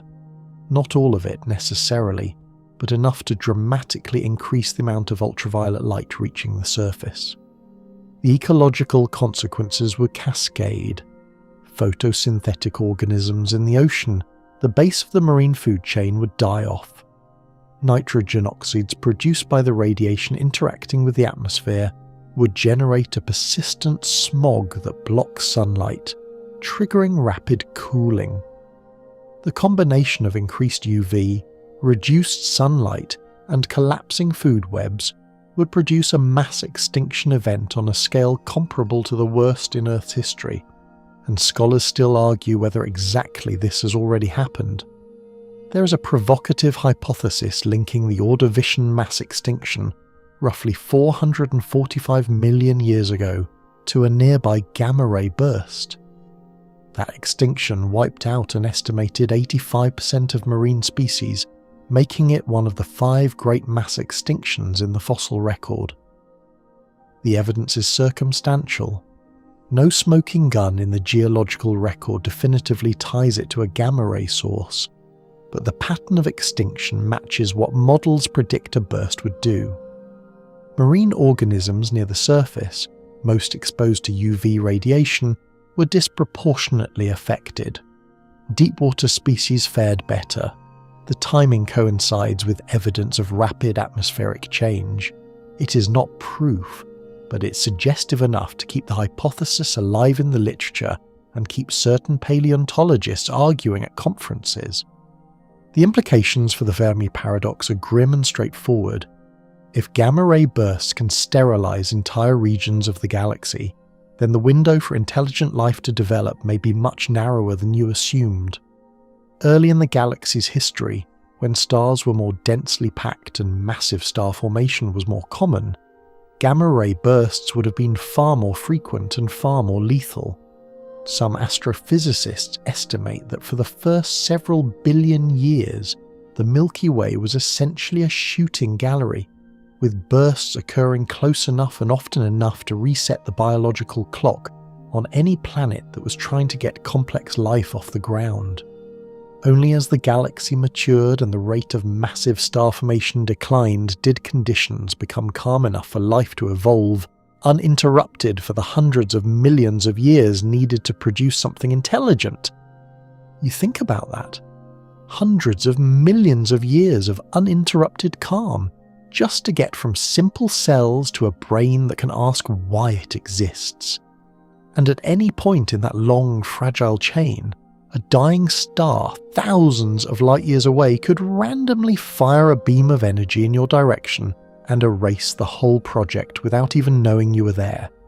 No malice, no intent, just physics, playing dice with every world in its path. The universe does not need to be hostile to be lethal.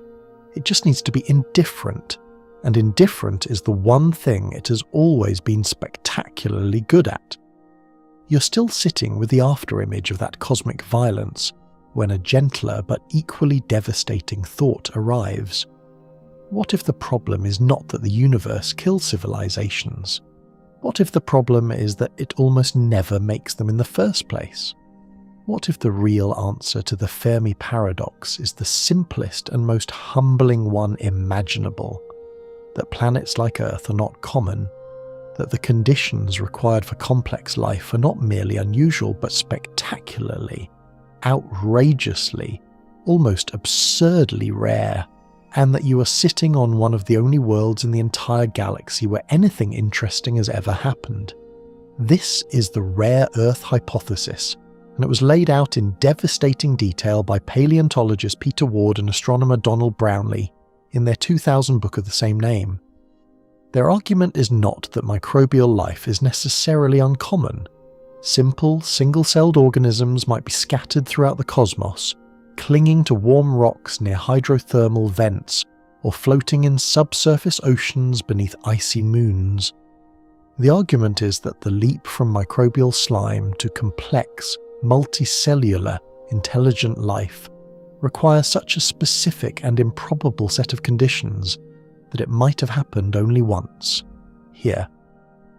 On this one small rocky planet orbiting this one unremarkable yellow star in this one particular spiral arm of this one galaxy out of 2 trillion. Start with your star. The Sun is a G-type main sequence star, stable and long-lived, burning steadily enough to give your planet billions of years of consistent energy output. That matters enormously, because complex life is not something that springs into existence overnight. It took Earth roughly 3.5 billion years to go from the first single-celled organisms to something with a spine. If your star were much more massive, it would burn through its fuel too quickly, going supernova before evolution had time to produce anything more interesting than bacteria. If it were much less massive, like the red dwarfs that make up the vast majority of stars in the galaxy, it would be prone to violent flares that would periodically strip away your atmosphere and irradiate your surface. You need a Goldilocks star, and while G-type stars are not vanishingly rare, they are a minority. Most stars in the Milky Way are red dwarfs, and red dwarfs are proving to be difficult landlords for complex life. Now add your planet's distance from that star. You orbit in the habitable zone, the narrow band where liquid water can exist on the surface. Too close and your oceans boil. Too far and they freeze. This zone is not generous. Move Earth just a few % closer to the Sun, and you trigger a runaway greenhouse effect. Move it a few % farther, and you lose enough warmth to lock the surface in ice. The habitable zone is a tightrope, and you are balanced on it with the kind of precision that makes engineers nervous. But distance alone is not enough. You need the right kind of planet. Rocky, with a molten iron core that generates a magnetic field strong enough to deflect the solar wind, which would otherwise strip away your atmosphere molecule by molecule over geological time. Mars once had a thicker atmosphere and possibly liquid water on its surface. It lost both, largely because its core cooled, its magnetic field collapsed, and the solar wind slowly peeled away its atmospheric protection like skin off a fruit. Earth's magnetic field is not a luxury. It is a shield, and without it, you are Mars. Then there is your moon. Earth's moon is absurdly large relative to the planet it orbits, a ratio unmatched by any other rocky planet in your solar system. The leading theory for its formation involves a Mars-sized body slamming into the early Earth roughly 4.5 billion years ago, a collision so violent it liquefied both objects and flung enough debris into orbit to coalesce into the moon. That impact was catastrophic, but the result was essential. The moon stabilizes Earth's axial tilt, preventing wild oscillations that would produce extreme climate swings incompatible with complex life. Without the moon, your planet's tilt could vary chaotically over millions of years, plunging entire hemispheres into prolonged darkness and heat in unpredictable cycles.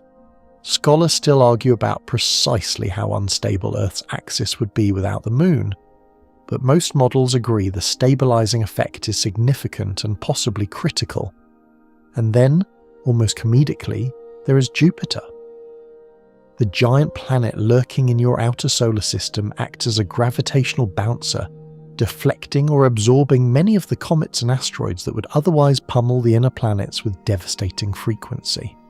Without Jupiter, the impact rate on Earth would be dramatically higher, potentially resetting the evolutionary clock so often that complex life never gains a foothold. A quirky counterpoint to this idea, sometimes called the Jupiter shield hypothesis, is that some simulations suggest Jupiter might actually increase the impact rate for certain types of objects by gravitationally redirecting them inward. The debate is ongoing and delightfully contentious, with planetary scientists producing dueling models like fences exchanging thrusts. Stack all of these requirements together: the right type of star, the right orbital distance, a rocky planet with a molten core and a strong magnetic field. An oversized moon created by a precisely calibrated cosmic collision, a gas giant bodyguard in the outer system, plate tectonics to recycle carbon and regulate atmospheric chemistry over billions of years, a stable galactic neighborhood free from frequent supernovae and gamma-ray bursts. Each requirement is not individually impossible, but together they form a chain of conditions so specific that the probability of all of them coinciding on a single world may be astronomically low. You lie there and feel the strangeness of it. Every breath you take is possible because of a chain of coincidences stretching back billions of years, each link improbable, each one necessary. The moon above your roof exists because of an ancient apocalyptic collision. The air in your lungs persists because of an invisible magnetic cocoon. The calm sky you fell asleep under is calm because a gas giant 400 million miles away has been quietly sweeping up debris for eons. You are not just lucky. You are the beneficiary of a cosmic conspiracy of circumstances so elaborate it borders on implausible, and the silence of the sky might simply be the sound of those dice never landing the same way twice. You are wrapped in that improbability now, feeling like a lottery winner who has just learned the odds were 1,000,000,000 to 1, and the next thought that arrives pushes the needle even further, because even if you accept that Earth is rare, even if you grant that rocky planets with magnetic fields and oversized moons and gas giant bodyguards are cosmically unusual, you still have to explain why intelligence happened here. And the uncomfortable truth, the one that biologists have been quietly pointing out for decades while everyone else was scanning the sky for radio signals, is that intelligence is not the inevitable product of evolution. It is not a destination the process is marching toward. It is a fluke. A weird, contingent, deeply improbable fluke that happened exactly once in 4 billion years of life on Earth, and there is no guarantee it would ever happen again if you rewound the tape and played it from the beginning. This idea was championed most forcefully by the paleontologist Stephen Jay Gould, who argued that if you replayed the history of life on Earth from scratch, with slightly different initial conditions and slightly different rolls of the environmental dice, you would get a planet teeming with life, but almost certainly devoid of anything resembling human intelligence. Evolution does not have a direction. It does not climb toward complexity or cleverness. It simply favours whatever works in a given environment at a given time, and most of the time what works is not a big brain.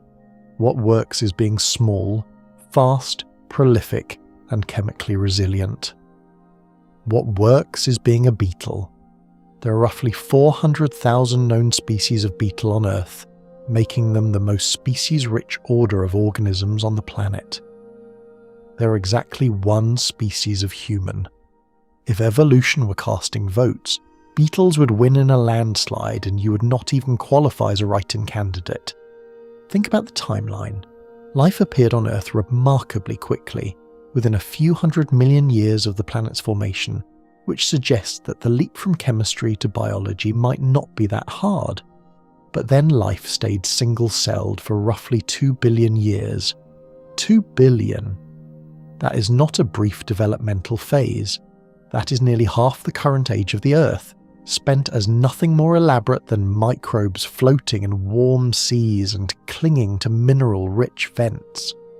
The leap to eukaryotic cells, complex cells with a nucleus and internal organelles, appears to have happened only once, through an event so improbable it sounds like it was designed by a screenwriter with a flair for the dramatic.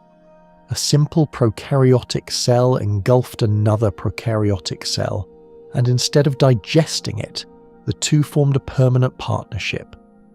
The engulfed cell became the mitochondrion, the powerhouse that drives virtually all complex life on Earth.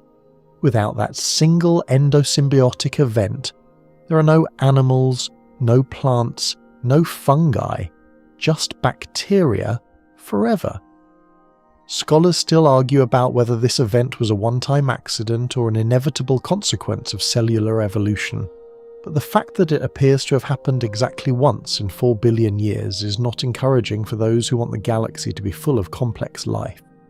It suggests that the step from simple to complex is a bottleneck of extraordinary severity, a needle's eye through which life must pass and which most biologies on most worlds might never find. And even after complex cells appeared, the road to intelligence was anything but straight. Multicellular life took another billion years or so to diversify into anything recognizable. The Cambrian explosion, that sudden riot of animal body plans roughly 540 million years ago, produced an astonishing variety of forms, but almost none of them were on a trajectory toward big brains and tool use. The evolutionary lineage that eventually led to humans passed through fish, amphibians, reptiles, small insectivorous mammals that spent 100 million years hiding from dinosaurs, and then primates that spent tens of millions of years doing nothing more intellectually ambitious than eating fruit and grooming each other. At every branch point, the lineage could have gone a different direction. If the asteroid that killed the dinosaurs 66 million years ago had missed, mammals would likely still be small, nocturnal, and thoroughly unremarkable. You owe your existence to a rock the size of a mountain arriving at exactly the right time and exactly the right angle. That is not destiny. That is absurdity. A quirky illustration of evolution's indifference to intelligence comes from the octopus. Octopuses are genuinely smart. They can solve puzzles, use tools, recognize individual human faces, and escape from enclosures with a persistence that suggests they find captivity personally offensive. They evolved their intelligence completely independently from mammals, along a lineage that diverged from yours over 500 million years ago. And yet octopuses live for only 1 to 2 years. They die shortly after mating, their sophisticated brains dissolving along with the rest of them. Evolution gave them intelligence and then immediately made it disposable. If you wanted a clearer signal that the universe does not care about brains, you would have difficulty finding one. The broader point is this: intelligence on Earth required a specific sequence of low-probability events stretched across billions of years, and if you altered any one of them, If the endosymbiotic event never occurred, if the Cambrian explosion produced slightly different body plans, if the asteroid missed, if a particular lineage of primates turned left instead of right, at some forgotten fork in the evolutionary road, you would have a planet bursting with life and utterly devoid of anyone capable of asking why the sky is silent. Life does not want to become intelligent. Life wants to survive, and intelligence is one of a million strategies for doing so, most of which are far more efficient and far more popular. So when you look up at those quiet stars and wonder where everybody is, part of the answer might be that everybody else is out there, but they are bacteria. They are algal mats. They are the alien equivalent of beetles, supremely successful and supremely uninterested in building radio telescopes. The galaxy might be absolutely saturated with life and still be perfectly permanently silent, because silence is what life does. Noise is the exception. You are the exception. And exceptions by definition do not repeat themselves often.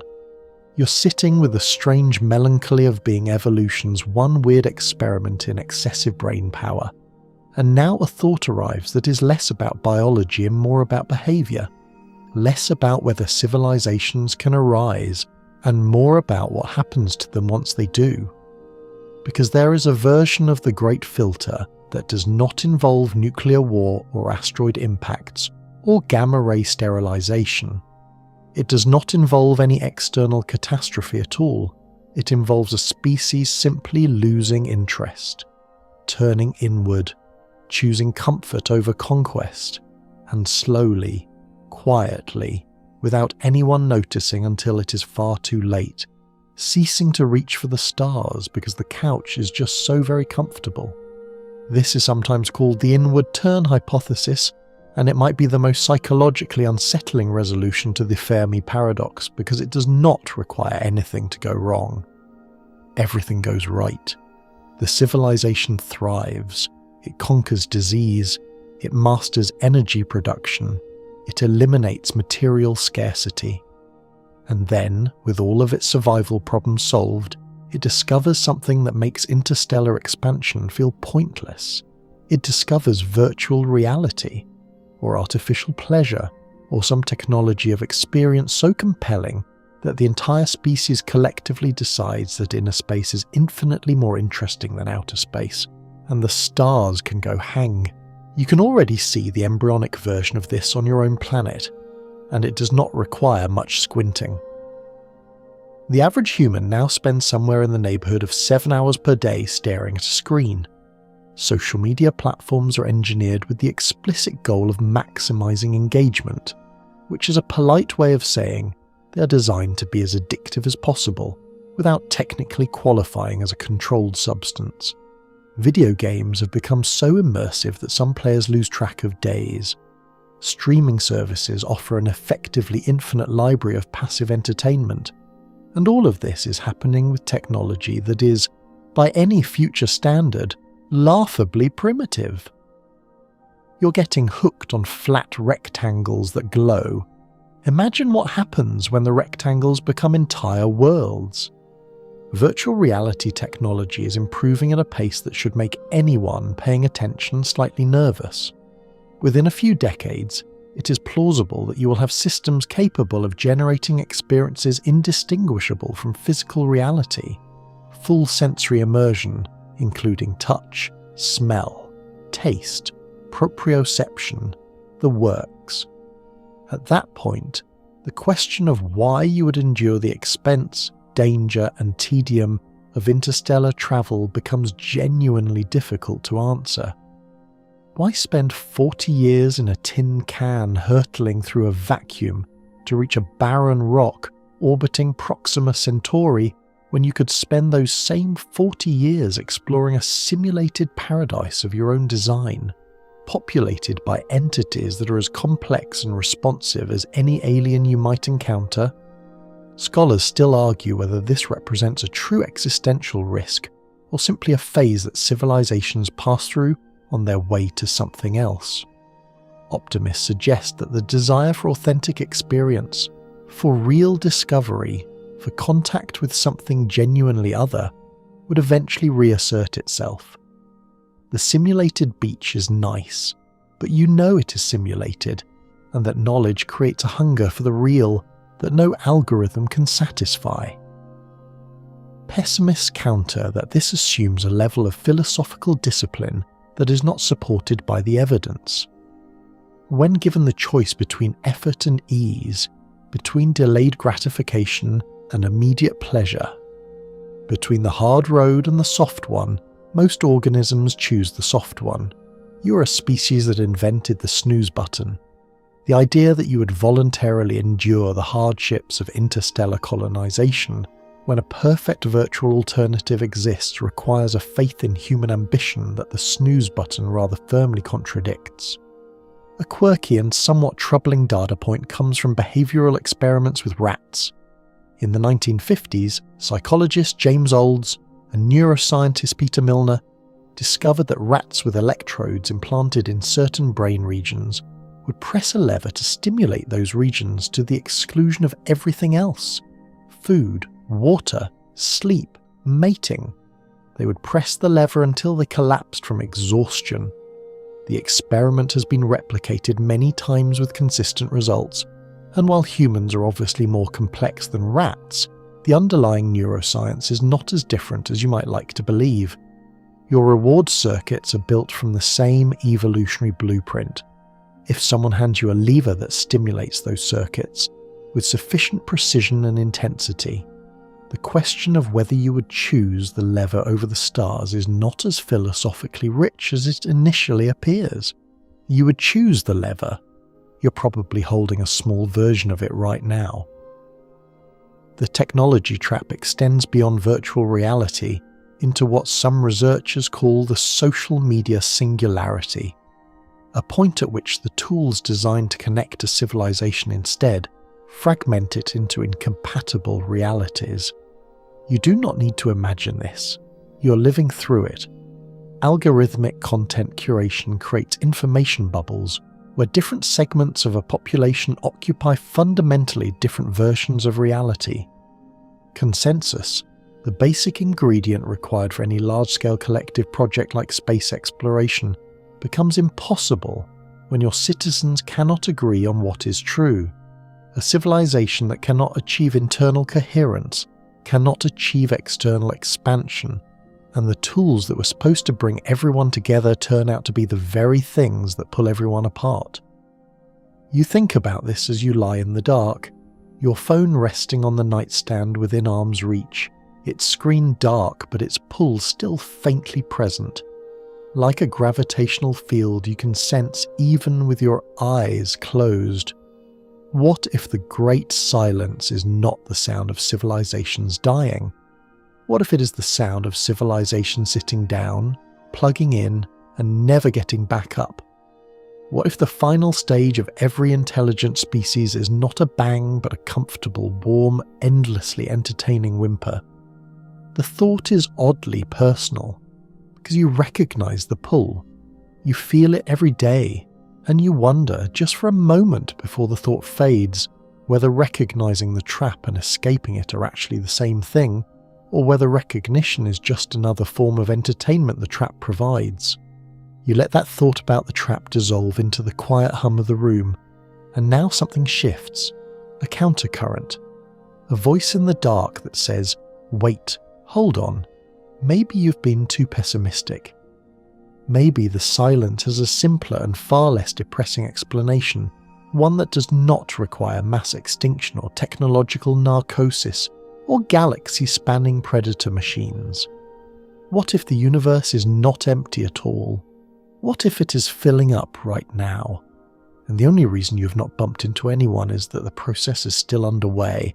The distances are genuinely monstrous, and you just happen to be living in the early, quiet chapter before the galaxy gets crowded.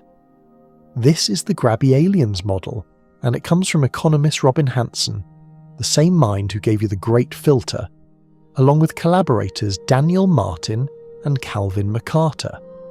Published in 2021, the model takes a different approach to the Fermi Paradox, by focusing not on why you see nobody, but on when you should expect to see somebody. The core idea is mathematically clean and conceptually refreshing after the parade of nightmares you have been walking through. Assume that aggressive, expansionist civilizations do arise from time to time in the galaxy. They expand outward at some fraction of the speed of light, colonizing or otherwise claiming the territory they pass through. Each one creates a growing bubble of controlled space, and eventually those bubbles start bumping into each other. The question then becomes not whether such civilizations exist, but how large and how numerous they are right now, and whether it is statistically reasonable that none of their bubbles have reached you yet. The answer, according to Hansen's model, is yes. If you set the expansion speed at a modest fraction of light speed, and plug in reasonable estimates for how often grabby civilizations arise, you can produce a universe that looks exactly like what you observe, apparently empty from your vantage point, while actually being home to multiple expanding empires that simply have not arrived at your doorstep yet. The model even makes a specific and rather elegant prediction. It says that you should expect to find yourself in a moment of cosmic history where grabby civilizations are just beginning to dominate the galaxy, but have not yet converged on your location. In other words, the fact that you exist at all, as a young and non-grabby civilization wondering why nobody is here, is exactly what the model predicts you would experience at this stage of galactic development. This feels almost reassuring until you think about it for another 30 seconds, because the grabby aliens model does not say the galaxy will stay quiet. It says the quiet is temporary. Those expanding bubbles are coming, and when they arrive, your neighborhood stops being yours. The model does not specify what happens when a grabby civilization's expansion front reaches an inhabited world. Maybe they are friendly. Maybe they absorb you into their empire with a handshake and a welcome packet. Or maybe they roll over you the way a highway rolls over an anthill, not out of malice, just out of indifference, because you were in the path and you were small. Scholars still argue about the assumptions underlying the model, particularly the expansion speed and the rate at which grabby civilizations arise. A quirky feature of the math is that the model is sensitive to what cosmologists call the anthropic timing argument. The basic idea is that your existence provides data about the universe. If grabby aliens were extremely common and fast-moving, they would have filled the galaxy long ago, and there would be no room for an independent civilization like yours to emerge. The fact that you are here, asking questions and building telescopes, constrains how numerous and how fast they can be. Your very existence sets an upper bound on the competition, which is a strange and slightly dizzying piece of logic, like using your own pulse to calculate the number of predators in the forest. The model connects to a broader point about timing that is easy to overlook when you are focused on the emptiness. The universe is 13.8 billion years old. That sounds ancient, and in human terms it is. But in terms of stellar evolution, it is arguably still morning. The smallest, most efficient stars, red dwarfs, will burn for trillions of years. The universe has used up roughly 1% of its total stellar lifetime. You're not living at the end of a long and disappointing cosmic story. You're living at the very beginning, in the opening pages, before most of the characters have even been introduced. The silence might not be a conclusion. It might be a prologue. This reframing changes the emotional register of the Fermi Paradox in a subtle but important way. Instead of looking up at the sky and seeing a graveyard, you can look up and see a nursery. The stars are not tombstones marking the graves of failed civilizations. They are cradles, and most of them have not yet produced their most interesting offspring. The galaxy is not post-apocalyptic, it is pre-contact. And the fact that you are here now, in this narrow window before the bubbles collide and the silence breaks, makes your moment in history not tragic, but pivotal. Of course, pivotal can cut both ways. If grabby civilizations are on their way, then your species is in a race it does not fully understand, running toward a finish line it cannot see, competing with rivals it has never met. The choices you make in the next few centuries, whether to expand, whether to hide, whether to broadcast, whether to build, may determine whether humanity becomes one of the grabby civilizations shaping the galaxy or one of the quiet ones that gets shaped. And lying here in the dark with the hum of the fan and the softness of the pillow and the whole future of your species hanging in a balance you can barely perceive, you feel something that is not quite fear and not quite hope. It is something in between, something alert, something that tastes like the moment just before a starting gun fires, when your muscles are coiled and the air is still and everything depends on what happens next. You are still coiled in that alert stillness when the night circles back to something practical, something grounded in actual hardware and actual data. Because while theorists have been building elegant models and terrifying thought experiments, there are people who have spent their careers doing something far more stubborn. They have been listening, pointing real dishes at real stars and waiting for a signal that never comes, year after year, decade after decade, with a patience that borders on either heroism or madness depending on your perspective. This is the story of SETI, the search for extraterrestrial intelligence, and it is a story punctuated by heartbreaking false alarms that deserve more attention than they usually get. It started with Frank Drake, whom you met earlier in this story, standing in a control room at the Green Bank Observatory in April 1960. His project was called Ozma, named after the princess of the fictional land of Oz, which tells you something about the sense of wonder driving the whole enterprise. Drake aimed an 85-foot radio dish at two nearby sun-like stars, Tau Ceti and Epsilon Eridani, and listened at a frequency of 1,420 MHz, the emission line of neutral hydrogen, chosen because it is a natural landmark on the radio dial that any technologically competent civilization would presumably recognize. He listened for 4 months. He heard nothing. But Project Ozma established the template that every subsequent SETI effort would follow. Choose a frequency, choose a target, point the dish, and hope. For over 60 years, that hope has been rewarded with silence, but there have been moments, tantalizing, maddening, sleep-destroying moments, where the signal seemed to break through, where someone in a control room sat up straighter and reached for the phone, and the entire enterprise held its breath. The most famous of these is the WOW signal, detected on August 15, 1977, by astronomer Jerry Eman while reviewing data from the Big Ear radio telescope at Ohio State University. The signal was a narrowband burst at approximately 1,420 MHz, exactly the frequency Drake had chosen 17 years earlier. It lasted 72 seconds, which matched the window of time the telescope would observe a fixed point in the sky. As the Earth rotated, it was strong, it was clean, and it came from a region of sky in the constellation Sagittarius with no obvious natural source. Eman circled the data on the printout and wrote the word WOW in red ink in the margin, and that scribbled exclamation point became the name of the most compelling candidate signal in the history of SETI. But when astronomers swung the telescope back to the same patch of sky, the signal was gone. They looked again, and dozens of times over the following years. It never repeated. A one-time burst, appearing once and vanishing forever, leaving behind nothing but a printout and a legacy of frustration. Scholars still argue about what caused the WOW signal.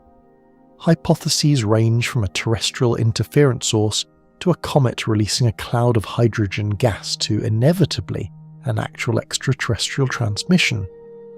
A 2017 study pointed to a pair of comets that were in the region at the time, but the explanation remains contested and unsatisfying to many researchers. The wow signal sits in a category that is almost worse than silence. It is ambiguity, a maybe that can never be resolved into yes or no. Decades later, in 2020, another signal sent a jolt through the SETI community. Researchers working with the Breakthrough Listen project detected a narrowband emission at 982 MHz coming from the direction of Proxima Centauri, the nearest star to the Sun. The signal was designated BLC1, and it had several properties that made it interesting. It appeared only when the telescope was pointed at Proxima Centauri and disappeared when the dish moved away. It did not match any known local interference pattern. It occupied an extremely narrow bandwidth, the kind of clean focused emission that natural sources almost never produce. For several months, while the analysis was ongoing and before the results were published, a quiet electricity hummed through the astronomical community. This was Proxima Centauri, 4.2 light-years away. The star known to host at least one rocky planet. If any signal was going to be real, this was the one you wanted it to be. It was not real. Or rather, it was real in the sense that the radio waves existed, but further analysis revealed that BLC1 was almost certainly produced by terrestrial technology, probably an intermodulation product from electronic equipment near the observatory. The signal's frequency was consistent with patterns generated by common oscillators and clock frequencies in human-made devices. A quirky and slightly heartbreaking detail is that the interference likely came from something as mundane as a malfunctioning piece of consumer electronics, somewhere in the vicinity of the Parkes radio telescope in Australia, where the observation was made. The cosmos handed you a mystery and the answer was a broken gadget. These false alarms are not failures, though they feel like it at 3 a.m. when you are the astronomer staring at a signal that is slowly, painfully revealing itself to be terrestrial. They are data. Each one refines your methods, tightens your filters, and teaches you something new about the difference between a genuine anomaly and the radio frequency noise that your own civilization pumps out like an industrial pollutant. SETI has grown enormously more sophisticated since Drake's day. The Breakthrough Listen initiative, funded with $100 million from investor Yuri Milner, surveys millions of stars across billions of frequencies simultaneously, processing data at rates that would have seemed like science fiction a generation ago. The Allen Telescope Array, the FAST telescope in China, and a growing network of optical SETI programs searching for laser pulses rather than radio waves have collectively expanded the search space by orders of magnitude. And still the silence holds. You lie in the dark and think about Jerry Eamon circling that printout, writing his astonished little exclamation and never hearing the signal again. You think about the researchers in Australia watching BLC1 dissolve into mundane interference. You think about 60 years of listening and the peculiar courage it takes to keep pointing the dish at the sky when the sky keeps giving you nothing back. There is something almost sacred about that persistence, a refusal to stop asking the question even when the universe refuses to answer. And you wonder, as sleep inches closer, whether the signal is out there right now, passing through the walls of your room, too faint or too strange or too far from the frequency you chose to check, whispering in a language you have not learned yet. You're drifting now, half in the room and half in the static hiss of 1,000 empty radio channels, and the night pushes you toward a question you have been circling all along without quite landing on it. What if the signal comes, not someday in the abstract future, not as a philosophical thought experiment? What if tomorrow morning you wake up, check the news, and every headline on the planet is screaming the same thing: confirmed extraterrestrial signal, origin verified, not a glitch, not a comet, not a broken gadget in the Australian outback? What happens then? What does first contact actually look like when it stops being fiction and starts being Tuesday? The first thing that happens is panic. Not the cinematic kind with overturned cars and screaming crowds, though there would probably be some of that too. The deeper panic, the ontological kind, the kind that rewrites the operating system of an entire civilization in a single news cycle. For the whole of recorded human history, roughly 10,000 years give or take, your species has operated under one of two assumptions. Either you are alone in the universe or you are not, and both options have remained comfortably hypothetical. Confirmation shatters that comfort with the finality of a window breaking. You cannot unlearn it. You cannot go back to the version of reality where the question was still open, and every institution, every religion, every philosophy, every government, every sense of identity that was built on the assumption that the question would never be answered must now reckon with an answer it probably did not prepare for. There are, as it happens, actual protocols for this. The International Academy of Astronautics has maintained a document called the Declaration of Principles concerning activities following the detection of extraterrestrial intelligence since 1989. It is well-intentioned and almost touchingly optimistic. It calls for the discovering team to verify the signal, notify relevant international bodies, share the data openly with the scientific community, and refrain from sending a reply until international consultations have taken place. Scholars still argue about whether these protocols would hold up under the pressure of an actual detection, and the general consensus among people who think seriously about the topic is that they would last about 48 hours before some nation or private actor decided to go off script. The protocols have no enforcement mechanism. They are guidelines, not laws, and the history of international guidelines under conditions of extreme pressure is not exactly a chronicle of disciplined compliance. The geopolitical consequences would be immediate and unpredictable. Which nation controls the telescope that detected the signal? Who gets to frame the narrative? Is the signal a greeting, a warning, or something you cannot categorize at all? If it contains information, mathematical proofs, scientific data, instructions for building something, who decides what to do with it?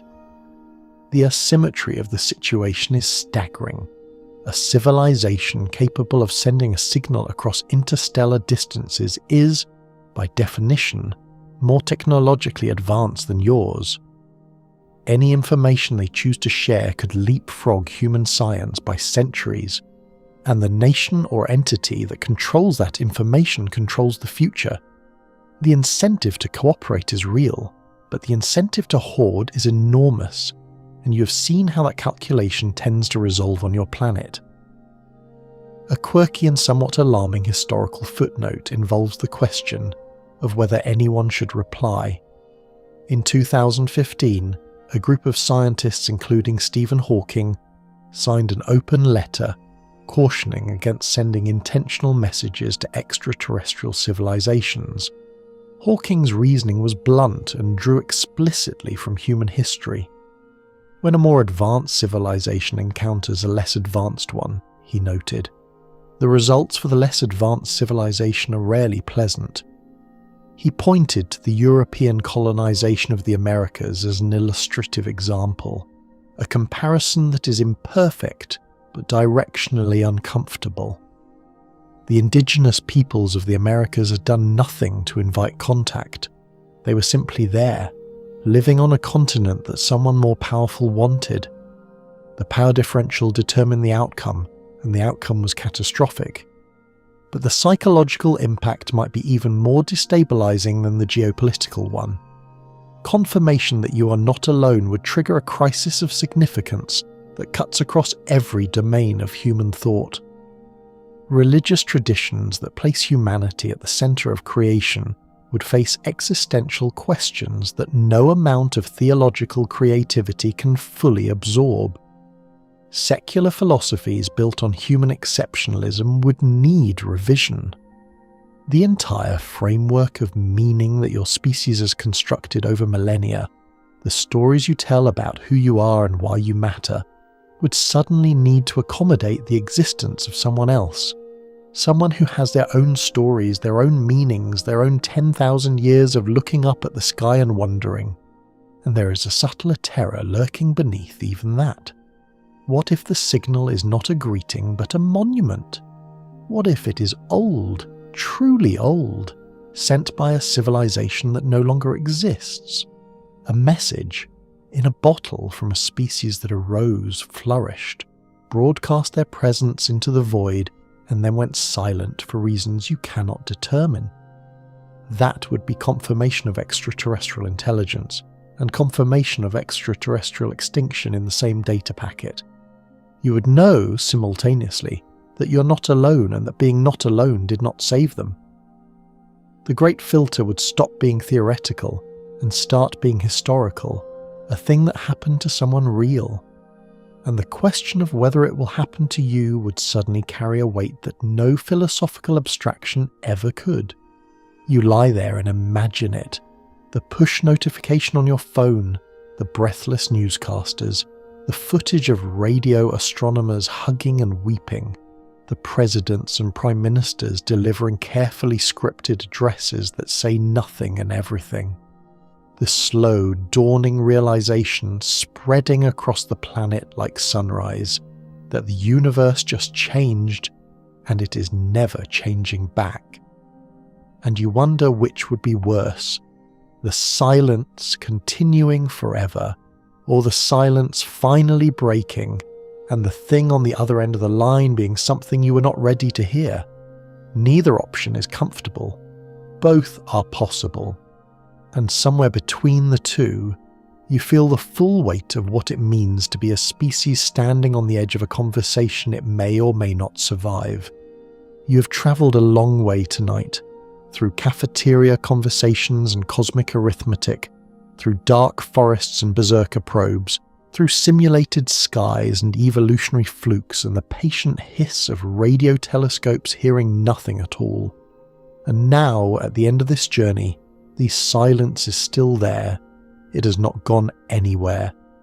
The stars outside your window, if you could see them through the curtain, are still burning without any visible company, still separated by distances that mock your fastest machines, still refusing to answer the question that Fermi asked over a plate of forgettable food in a New Mexico cafeteria 75 years ago.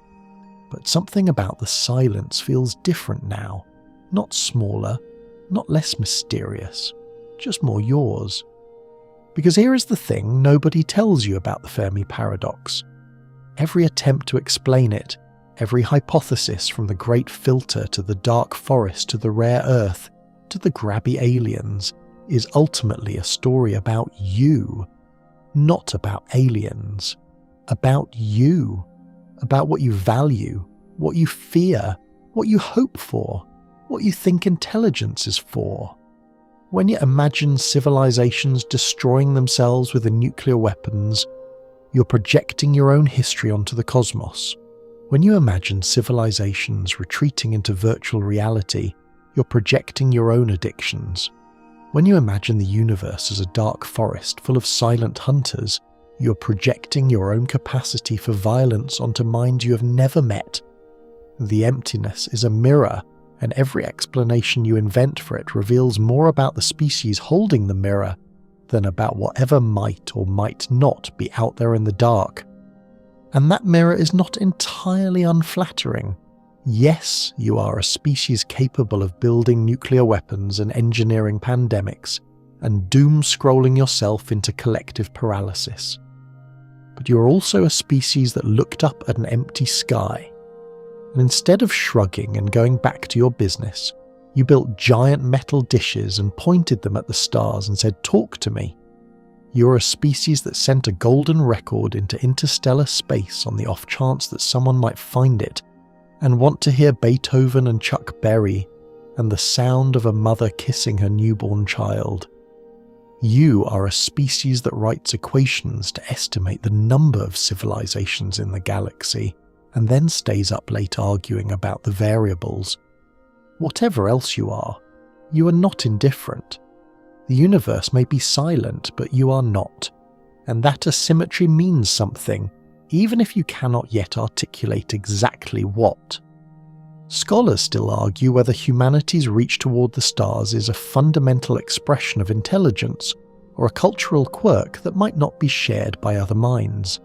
Some researchers suggest that the drive to explore is deeply embedded in the cognitive architecture that made you successful as a species. The same restless curiosity that pushed your ancestors out of Africa and across every ocean and onto every continent is the same impulse that builds rockets and funds SETI and keeps you awake at night wondering about the silence. Others counter that exploration is one strategy among many, no more universal than language or music, and that alien intelligences might be perfectly content to remain at home, studying the infinite complexity of their own worlds without ever feeling the itch to look outward.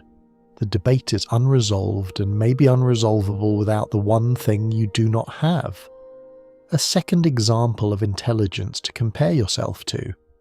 A quirky and rather beautiful detail in the history of humanity's outreach to the cosmos is the Voyager Golden Record, assembled by a committee chaired by Carl Sagan in 1977.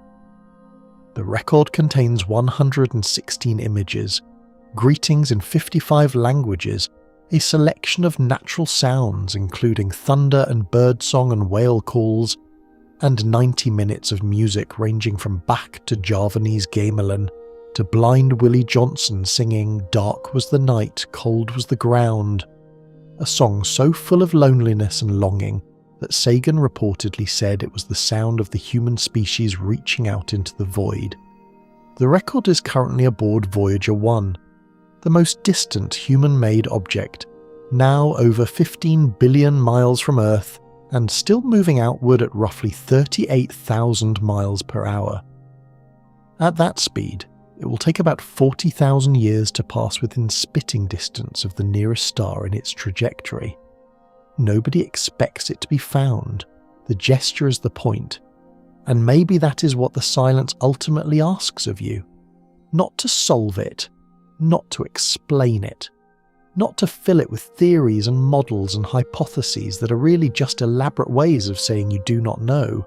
Maybe it asks you to sit with it, to accept that you are, as far as you can currently tell, the only part of the universe that knows it exists, the only arrangement of matter and energy in 13.8 billion years and 2 trillion galaxies that has looked back at the whole grand structure and said, "Oh, that is an almost unbearable responsibility, and it is also an almost unbearable privilege, and the difference between the two depends entirely on what you choose to do next."